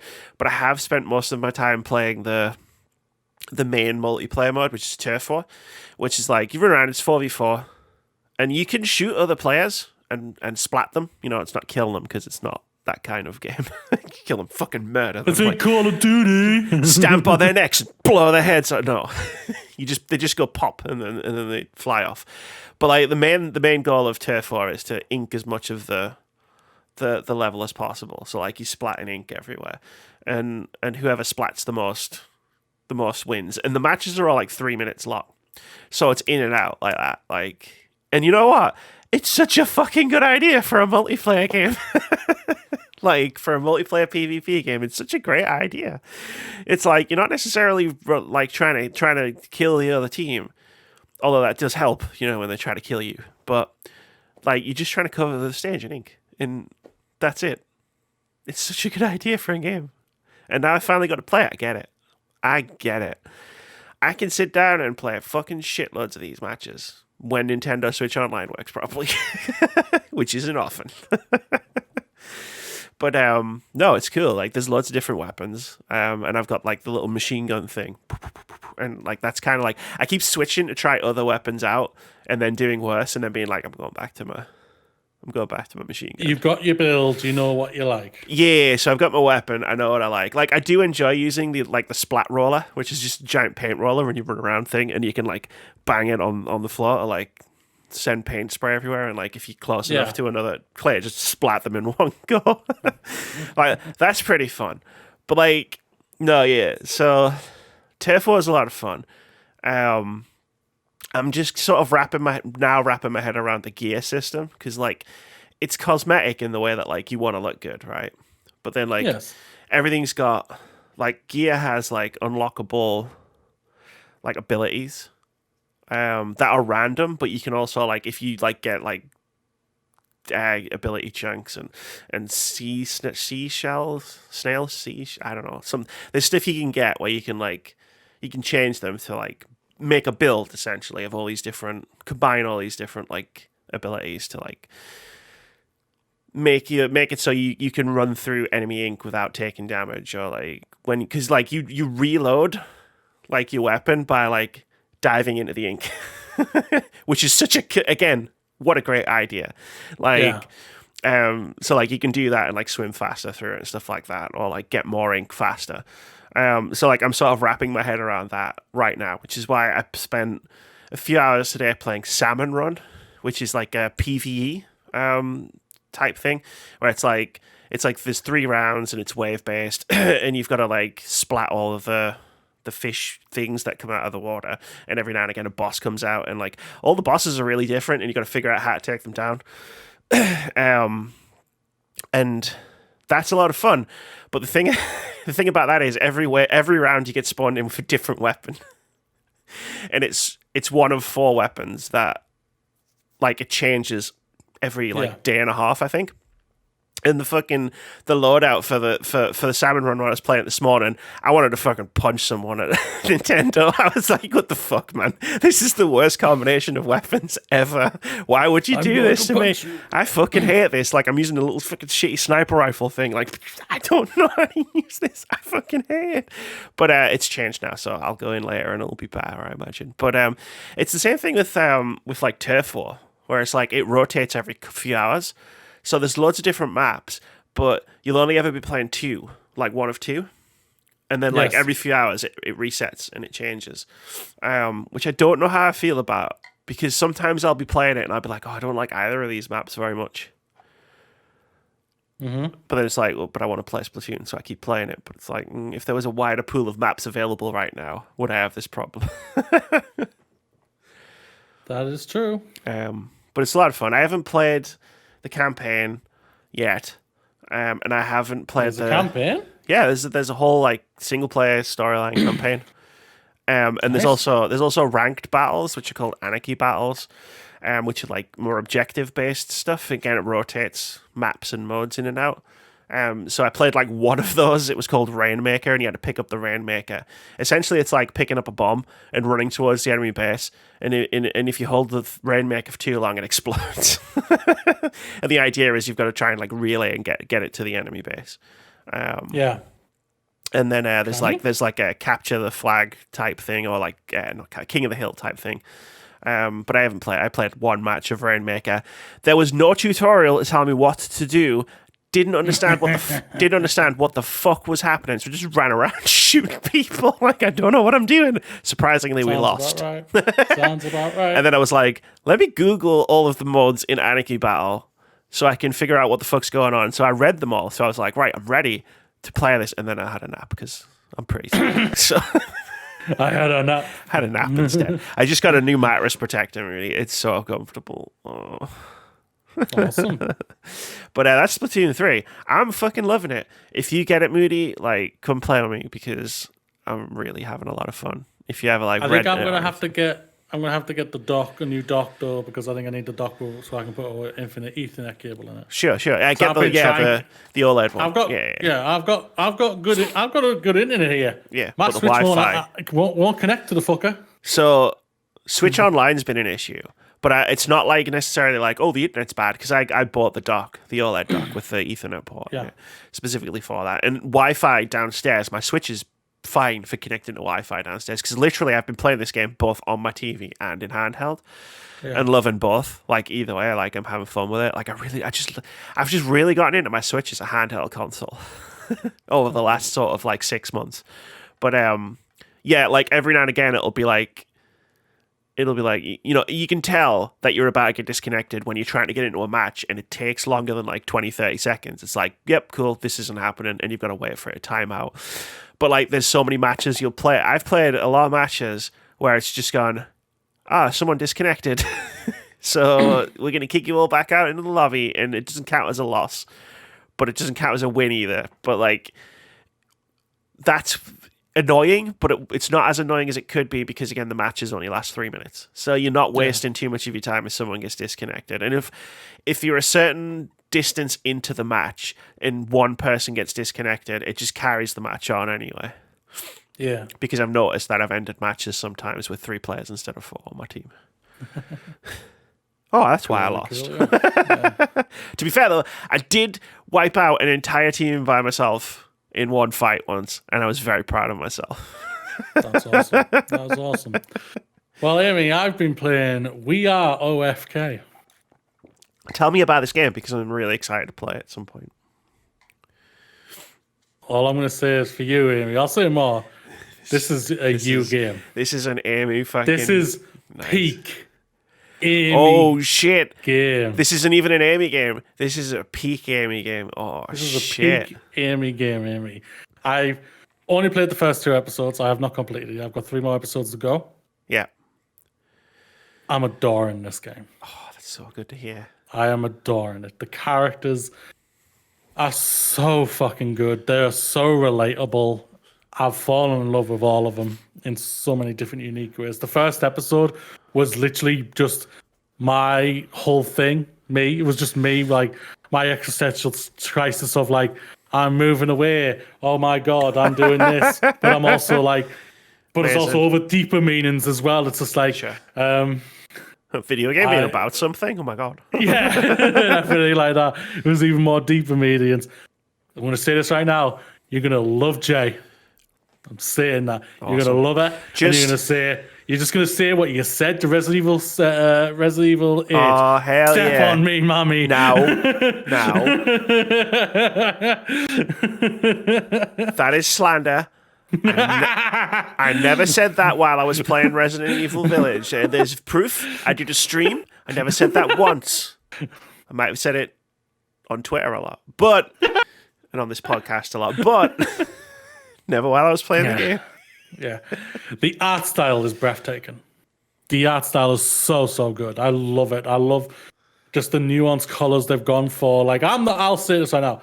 Not the biggest fan of pink, but they use this in such a really good, unique way. It's just it's not my favorite color. Okay, it's not my favorite color. Keep talking. Okay, they use it in such a nuanced way and mix it up with other colors that make it beneficial and work it really well. The art style is beautiful. Voice acting is really, really good. It's really well done, and the music is amazing music. It's a music game, right? It's a game about a band, right? Yeah. That was it's so well done. I don't want to say anything else about the characters or anything like that. My phone's going off telling me we're about the podcast. Oh, cool. Oh, mine. Yep, there goes mine. You're half an hour, but you're half an hour alert before you start podcasting. Like, pink. Who would like pink? No, who likes pink around here? These are my socks, by the way. I was talking about before. They're very good. I like them a lot. Yeah. I'm really into stripies. I've basically transitioned into an emo teenager. Oh hell yeah, you have, yeah. Oh yeah, that's oh you. yeah. That's PQ. And I think you'll connect with the first character you play as. It's every other character's name is easy to say. Luca, Charlie, Jay, Beelzebub. It's the I can't say it right, and it's unfair for me to even attempt it because she's my favorite character right now. I love her character so much. I love it. And I think you'll love this game, Amy. So I saw you played it, and then I almost played it last weekend. Yeah, but played something else. I started it last week, but I was in one of those moods where I was just like, I was a big baby that day, so I just walked away and just did something else. I think us not doing what we've been playing last week was a good call because of the podcast we were having. So like it's much better doing it this week, even though like this week's podcast hasn't exactly been like the best news ever, but you know what I mean. Like, well, we've made it awesome. We make everything awesome. Because we're awesome. Yeah, that's like true. These socks are fucking awesome. And I've now got pink, red, and purple, all in the same style. Respect. Emo teenager. Yeah. No, but yeah, I think you adore this. I think each character's getting unwinded even more and more and more, so you're getting to know more and more about each character. Like the first episode was one for what was more focused at one character, but you did play as another character. The second one, I think, was more focused on another one. I think that's what they're going for. It seems like it. Okay. I do like that. It's a good, well balance. Yeah. It's not hardcore gameplay. You're not good running around first person shooting somebody. I'm sorry, ladies and gentlemen, everyone else. It's not that kind of game. It's a nuanced thinking game that just makes you really connect with the characters. And I really was just like, in the first episode, I was like, this is my life. Put my life in a video game. This woman has literally just gone through my life a little bit. And it's kind of scary, and it's like there's a lot of talk about mental health issues and everything, and like what you go through, your anxiety, and whatnot, and like, just, are you good enough? Do you think you're good enough? Do I deserve this? And everything like that. Yeah. It's a lot of those type of nuances and thoughts on this game, and it's really well done. Like I say, I'm only through the first 2 episodes. But I think after I finish work tomorrow, I will crack on with the last 3 because they aren't that long. They even tell you how long they are. Nice. You stay on the game, how long they are. When you pause it, it tells you how long you've got left on this game, on this episode. That's cool. Yeah. Love it. I think you'll adore this game, Amy. Well, I'll try and play it this week, but looking at the release schedule, we'll see.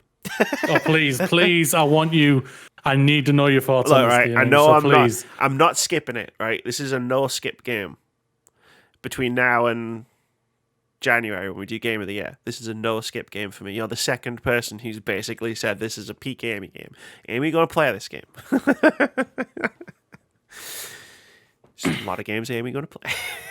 Like I said, I almost played. Put one of those ones at the back burner and bring We Are OFK forward to the front. We'll see. Still got the list. Put your painting game down. I'll fucking paint you, mate. You need to paint those fucking walls. Yeah, that ain't gonna happen. Pictures are gonna get put up on it, but they ain't gonna get painted. Yeah. But if you were disappointed because Mooney was all like, this isn't a shooting game, I've got a peak shooting game for you because I spent last weekend playing Prodeus, which is available on Xbox Game Pass. And it's someone made Doom again. Again? Yeah, again. Oh, not again. We've had enough of those games. It's like a boomer shooter, so it's like an old retro shooter that's been like remade with like modern considerations. And like, you know how Doom 2016 was like, hey, what if we made Doom, but like it had like modern gameplay and modern art and like modern graphics. Prodeus went, what if we remade Doom, but instead of all that modern stuff, we just had like modern tech. So like the lighting, and like the actual tech in the levels and stuff. But then like the enemies are still sprites. Yeah. And like the guns are still ridiculous. Like and it feels like Prodeus as a first-person shooter feels so incredibly satisfying, like to play. It's exactly like it's just level by level by level, and the levels are so well designed. Like, Nice. I can't praise the level design highly enough. It feels fucking amazing. Like, there were moments in this game where like the gunplay, like the actual like core gameplay, the level design, the art, and the encounter design, like the enemies that you were fighting, came together so well that there were moments where I was like, this might be better than Doom. Like 2016's Doom, like one of the best games of 2016. And I was like, there were moments where I was like, this might be better. And like, you know, like it's a stupid comparison to make, so I'm not going to make it. But there were moments where I was like, I felt fucking amazing playing this game. And like, I just smashed it out in a weekend. I know there's not much you can say. You shoot demons with a bunch of different guns. Like, one thing that like that sounds modern like a Doom game. one thing that modern first person shooters have done to change first person shooters is like the loadout. So like, you know, like when Halo and COD first started taking off, and it was like you can carry 2 guns, you could have an assault rifle and a shotgun or whatever. And like, you know what I really I think first person shooters really miss having like the arsenal of guns, right? Not because it's like it's fun to have like 16 different guns or whatever, but because like there's just that. It feels so good, the fluidity and strategic thinking of just being like going switching right between like from the pistol to the shotgun, because you can use the shotgun to do this thing, and then like you switch, and then like something's coming, so you switch to the plasma rifle and you do the thing of the plasma rifle, and oh shit, here comes the fucking big dog thing! Quick, get the super shotgun out, and blow it and hop. You know what I mean? Yeah. And it's just like that moment to moment of doing all of that, combined with like really fast paced movement and really fast paced combat, and a fucking incredible soundtrack. Oh my god, I was listening to this soundtrack after I finished playing the game because it's so fucking good. And just like, yeah, I kind of missed that from first person shooters, and Prodeus just gave me everything I wanted out of the game, out of a first person shooter, like to the point where I finished the campaign, which just ends. That's my one criticism of Prodeus. Like, when I say it left me wanting more, it wasn't just because it was an amazing game. It was because it just stops. Like, there's not really an ending. Like, you do a thing, and there's a final boss fight, and I would say it's the only part of the game where I didn't know what was happening, but I just thought if I keep shooting at it, maybe it'll go away, and it did. Shoot! I didn't know what was going on, but I didn't know what was going on, but if I just keep shooting all my guns, maybe I'll win, and I did. And like, you jump into a portal, and then it's like, hey, you're in this other dimension. See you later. And then it's just done. And I was like, what the fuck? What the fuck? But then I realized Prodeus also has, because it was in early access for 2 years, and it also has community-made maps. So, like, people in the community have made maps. And they've made some pretty fucking impressive maps. Someone made, like, this whole cyberpunk city. Like, not a massive city, you know what I mean? But, like, a cyberpunk town that you explore, and you go and do the thing, and shit, the demons, what happened, and there's a mine, and you've got to go and get keys and stuff. Like, people have put a lot of effort into like stories and stuff. So like, when I was done with the game and I was like, shit, I want more of this, I just started playing community maps, and I was like, I'm getting more of this. This is great. Why don't you go and play the game on Ultra Nightmare Hardcore difficulty, Amy? No, fuck that. I don't want to do that. I'll just play these maps instead. No, not like this. No, not like this. No. I'm not that good at first-person shooters, okay? Leave me alone. But it's such a good game. I had so much fun playing it for, like, the last weekend. I just downloaded it. Because, like, I download Game Pass games. I've got the app on my phone. So if I see a Game Pass game that's good, I just download it on my console and then worry about it later. So, like, I was sat down, I looked at my Xbox, and I was like, what have I got on here? And I was scrolling through, and I went, Prodeus, that's like a shooter. I'm in the mood for a shooter, because, again, I'm waiting for Splatoon to turn up. It's like, I do want to shoot things. And it's a very different kind of shooter, but I definitely recommend, if you've got Game Pass, you should download it and give it a go if you like Doom. Fabulous. Or Doom-adjacent games, like Doom and Quake, like the two sort of, like, touchstones, I would say. Like, if you like that, you'll like this a lot. Oh, that's cool. We're done. for time. done. We're moving on to the end of the podcast. Yeah. I like the new way we do the podcast. I'm not going to lie. It takes the pressure off of me figuring out what order to put things in. Democratic podcast from now on. Wow, I love it. Anyway, it's time for games out this week. Let me scroll down. There's a fucking shitload of games out this week. Maybe the games industry was like, Amy's going to be losing her voice while she's doing the podcast. Shit, we better make sure we're releasing all the video games that week. Yeah, there is a few.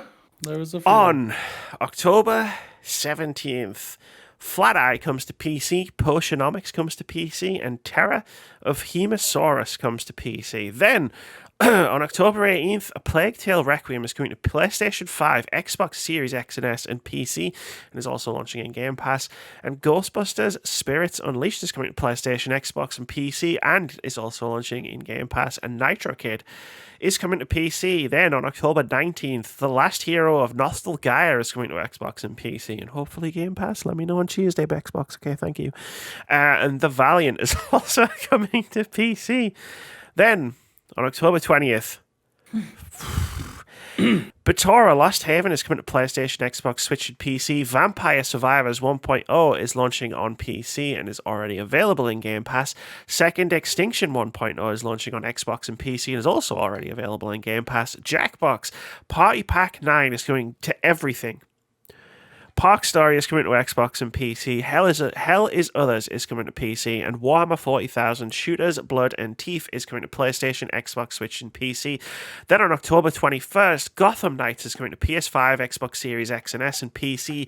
Monster Prom 3 Monster Road Trip is coming to PC. And last but not least, New Tales from the Borderlands is coming to PlayStation, Xbox, and PC. I mean, I'd say, Moody, is there any games that look like there might be something that you're going to play? But I mean, with that amount of games, I'd be worried if there wasn't at least one. Oh, yeah. I'm looking forward to, obviously, Plague Tale, which I already stated. Yep. That looks so good. I am interested in Tales from the Borderlands, even though, funny enough, they are not saying much about this game. It's a bit weird. They are very quiet. It's kind of not been a thing, right? Like, I'm not hearing anything about this game. They revealed it, and they've shut up ever since then. Like Gotham Knights, I feel like no one's shutting up about Gotham Knights right now. But, yeah, that's true. New Tales from the Borderlands is a AAA game. It should have AAA marketing. I've not seen any of it. Yeah. I'm intrigued maybe on the Ghostbusters game. Maybe if we can get a team together, or maybe you and me maybe play it. So I was going to say, because obviously, Plague Tale, yes, I'm interested in. Yeah. Ghostbusters. I told Phil I kind of had to go at him because it's coming to Game Pass, right? So naturally I'll be playing it on Xbox. Yeah. And I was like, Phil, there's a fucking multiplayer Ghostbusters game coming out, like 4v1 Ghostbusters game. And then I offered you a free Xbox a year ago, and you said no, and now we can't play the fucking because we're both massive Ghostbusters fans, and now we can't play the fucking Ghostbusters game together. And it's just like, you fucking dare. I just went in on him. Like, not in serious, obviously it was in jest. But you saying, maybe we could play it again. I would like to try the Ghostbusters game at some point. For sure. I would very much like to try the Teenage Mutant Ninja Turtles game with you at some point. There's a lot of games we've got to try. But don't forget about We Are OFK. I'm not. We should do we should do a little charity marathon stream. We just bash out all these multiplayer games we said we're gonna play and then never did. How? I've got 3 holidays to use before the end of the year. I am going to be using them in November. I can book a weekend off. Just don't book. We can do it. Not Black Friday weekend for obvious reasons. And obviously not Pokemon weekend. And not Pokemon weekend. They're not the same weekend, I don't think. But let's have a look, see here. Black Friday's the last Friday, isn't it? Yeah. England play the USA in the World Cup. Oh, smack, it is. It's the same weekend. No, it's not. It's the 25th. Actually, to be honest, that would have worked perfectly because then I would have been unavailable anyway. So you could have done Pokemon, and I would have been like, but whatever. Okay. Yes, I'm interested to play Ghostbusters. So the game that I need to stream, because I got a code and I'm doing the thing, is Vampire Survivors. Like, I already had it on Game Pass, but then I was offered a Steam code, and I was like, I'll take a Steam code. That's fine. It's not going to be in Game Pass forever. Are you allowed to say this, may I ask? Yeah. I have a code for it. Like, you have to tell people you get codes for games if you get them. Yeah, when you stream it and everything like that, I didn't know you could tell it. Yeah, Okay. Yeah, I've got a code. I'm going to stream it at some point. Come check it out. It's good to me, a good time. Sweet. It's not a sponsored stream or an ad stream. It's just they gave me a code. I am curious by one game. We did say we might try this. That's Gotham Knights. Gotham Knights. I mean, it's on the back burner only because of all the other games. And I think it's going to be on the back burner for a long time. I feel like it's not coming. I feel like, you know what, Mary? I feel like if I'm going to be super honest right now, I don't think it's coming on the front burner. I don't think it's going to be on the front burner at all. I don't know unless we get to that stream or do a charity thing, quick thing in November where we're just playing games that we can play together. Then maybe that's one game we might be able to do. Maybe it's something I might be able to buy on Xbox, and so we don't have to worry about renting it. Sure. Like if you buy it and then like, you know what I mean? If you buy it, I'm going to play it. Like. Yeah. I'll have a look. We'll have a discuss offline. We'll have to talk about that though, because I'm not. I don't know what happened between the Batman games and now, but I'm just not feeling a Gotham game. And to be fair, like what I've seen of the game doesn't inspire me with a lot of confidence. Like, and I'm not talking about fucking frame rates. Just before anyone starts in on that shit. Is a game better at 60? Absolutely. Am I too bothered about it being at 30? Not really. Am I a bit concerned that it's on next-gen consoles only and doesn't have a performance mode? Yeah, a little bit. That is a little bit concerning for the performance of the game. But the reason I'm not going to play it is because it just looks like a generic RPG, like with the enemy level things and the health. I'm just not... That's not what a Batman game was. And I get that they want to change the formula up, but they've kind of lost me with that. The thing is about it, like I remember, like before the reveal gameplay that came out for this game was like, I was like, I'm not interested. It's just it's a game without Batman, but Batman's gonna be in it still, and I know he is. Like they said he's dead. It's like fuck off, is he dead? We know he's gonna be in this game halfway through the game, and they're gonna pull it off. I mean, the big reveal. Oh my god, it's Batman! It's the Arkham Knight one all over again, where it's like. You don't know who's the red masked guy. It's like, yes, we do. We just watched a film about him a year ago, guys. I've heard Troy Baker's voice. You can't pull that shit. With calling out Arkham Knight, you can't pull that shit with Troy Baker. He voiced the fucking Robin guy in the flashback that Batman has in the game.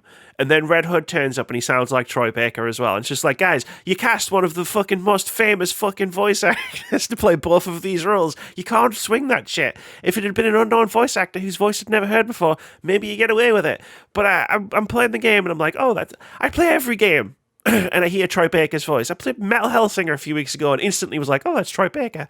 So when I was playing Arkham Knight and Robin goes, blah, blah, blah, blah, blah, I was like, oh, that's Troy Baker.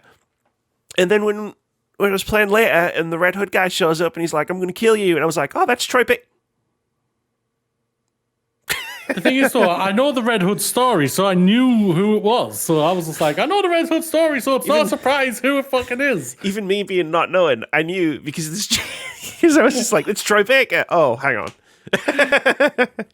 Well. And I know I'm not the only person who fucking clocked that. I'll still say this. Troy Baker, you did a cracking job. Oh, yeah, phenomenal job. Nothing against Troy Baker. It's just like, if you're going to pull that shit, don't use the most recognizable voice in video games.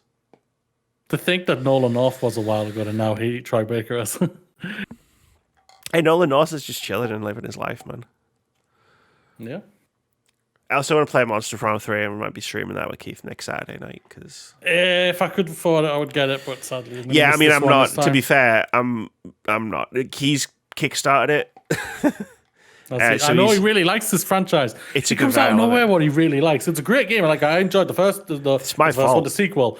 Yeah, I enjoyed the sequel. I never played the first one, but I enjoyed the sequel. It was my fault. So. When is it not your fault? I think we were doing Indie Game of the Week. This was when we did it the first time when Keith was on the podcast, and I had heard this game called Monster Farm, which was billing itself as a PvP dating sim.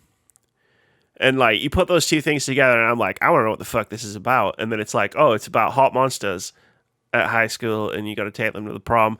So I just said to Keith, I was like, this is what this game is on a podcast, and we both like dug into it. We were both like, this sounds fucking incredible. So I got code for it, and then I was like, let's do the thing. Let's make a stream of it. And it was like, we laughed more than we've laughed for. And then we were like, fucking, it's genuinely Phenomenal. love. I genuinely love this franchise so much. And obviously does enough for them to be able to Yeah, create yeah, sequels, definitely. and break even all the time. So that's phenomenal. Well, yeah, they kickstarted the third one, so Keith's getting a Kickstarter back, I think, for it. And then I think we're going to remote play it together, because I can't buy it for a couple of weeks. But he's going to remote play it. I just need to finalize when we're going to play it together. I'm so excited. I love these games. They're exactly my sense of humor. You want to talk a peak Amy game? Monster Prom is exactly my sense of humor. Yeah. But it's time to move OpenCritic. on to the final part of the podcast before Moody collapses, because he's doing the stretchies a lot. He's like, my legs, Forrest, my legs. No, my legs are fine. It's something else I need to do. It's your arm. This is OpenCritic Head-to-Head, the game we play every week where I try to guess the OpenCritic average of however many games Amy decides. Whoever gets closest to the score gets a point. If you manage to guess the score correctly, you get 2 points. Last week we tried to guess the OpenCritic average of Scorn, a game Amy iconically, apparently, several people quoted this back to me throughout the week, where I said the only thing I know about this game is it's wet. People really like that line. I guessed it would get a 71. Moody guessed it would get a 75. At the time of recording, Still 71. it's still a 71. Which means Amy gets 2 points and puts the scores at Amy 19, Moody 25. So come back on, Amy. That comeback's looking like it's on, Moody. Like, Yeah, you took the last 3 points. I'm good for it. I worked out. I've got 2. I can make 2 mistakes between now and the end of. But are these mistakes that they need to be 1-pointers? Yeah, if you basically, I can give up 2 points for the You can't rest give up of 3. for the rest of the year. I can't give up 3 unless I get a 2-pointer. But whatever. But if I take a 4-pointer, saying that, like, if you take a 4-pointer a day, I'd have to take so many 2-pointers for the rest of the year that it's infeasible. Hell, I went on a fucking 5-week trek. I got 5 out of 6. Yeah, because you fell asleep on your keyboard and you just kept hitting the same numbers over and over again. Yeah. It was the week. It was the 6-week stretch of 80. It was, because the one you didn't get was the one Tori got it. Tori got that was the one like in between where Tori got a perfect score. This week we're doing 2 games. I've worked it out where the double headers are coming from. So there's going to be one more week later on through the year where we're not doing it, so I can bank another one, because there's going to be 2 more double headers after this one. All right, cool. So we've got 3 double headers in normal weeks, and then 1 where we're skipping. But this week we're going to do double headers. So this week we're guessing, first of all, the OpenCritic average for Plague Tale Requiem. Moody, what are you thinking for a Plague 82. Tale Requiem? I think the game will review incredibly well, but I think it'll probably still review around the same as the first one. Yeah, I don't trust. Which is around an 80-81. So if there's one thing OpenCritic head-to-head is revealed about me, it's I don't trust reviewers. Where you going, Amy? I don't know, man. Bed. That's where I want to go. But why did it have to be a double header when my brain not work? Can't help you. This is This is one of the most important weeks of OpenCritic head-to-head, and I can't even think what numbers are right now. A Plague Tale Requiem. See, it's amazing. The first one was amazing and janky. This one doesn't look like it's going to be janky. Yeah. But it's like, it's not your traditional, like, action game, right? So, like, it's not your traditional AAA game, so it's not going to get the AAA boost. Yeah. So there's a place I want to go, but do I think it's going to get there? For me personally, yes, you want to go? Yeah, don't yes, you? I do. I think I'm going to really like this game, but I got to think about what all the other reviewers are going to think, and I generally don't have the same opinions as a lot of them. That's not me being contrarian or having a go. It's just something I've learned over the years. But it's also the algorithm at the same time. So. It is. Sometimes it just depends who's reviewing the game. Yeah. Like, you put a Gran Turismo game in my hands, that shit's probably not getting a high review of me because I'm just like, I kept crashing my car into a lake full of swans. And then I got arrested because swans are protected by the fucking queen. Even worse now because it's a ghost that's coming for me. With all the fucking ghost swans of all I just crashed the car into you. Anyway. No, you know what? I'm going 80. That might be a mistake.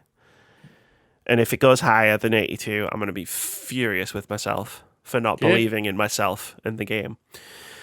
Gotham Knights. Gotham Knights. Moody, you've already put it on. 75. I'm going 75. I do not think this is going to review the greatest. Kind of want to go lower, but I'm going to stick to 75. I have this conundrum that I just talked about with the car and the swans, but in reverse, where it's like... Because you agree with me, don't you? You think it's going to be lower. I don't think it's going to... Yeah.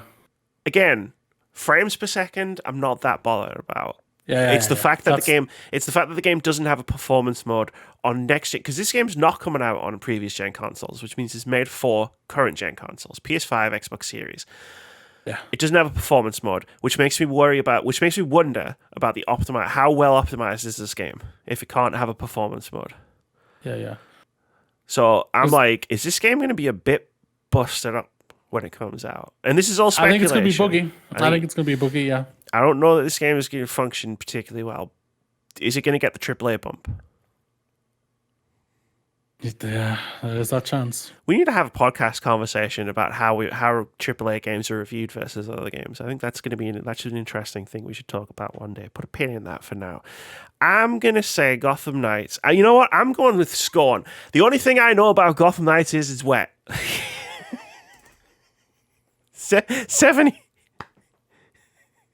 Okay. Some of the characters are really hot, so Okay. Let me go for it. TMI. Wait. If that's what you want to go for. Where am I? This isn't Instagram. I'm not doing thirst posts. Oh shit. Do not play We Are OFK because oh my god. We Are OFK. This is a game, right? I'm looking at called First Bite, and it's like I think I'm too gay for this game to play this game in public. But I'm like, I want to stream it because I think it'll be funny.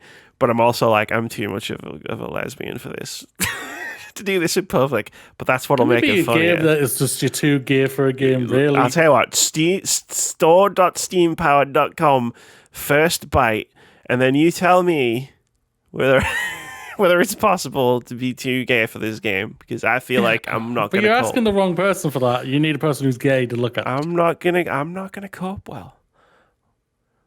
I mean, you never cope well either way. I barely coped with Resident Evil Village. I know I talked a big game. I know I talked a big game before, but like I was on the edge. You didn't talk a big game at all. Trust me. Remember Bowser? Yeah. Like, I don't do well. You did not? I don't. What's happening? What are we talking about? Okay. Gotham Knights, 71.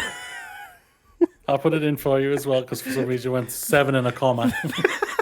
7. Just 7. It's going to get 7. The comeback is off. 7. Oh. All right. I can clearly see you've gone. You've lost it. Let's get the hell out of here, Amy. Really?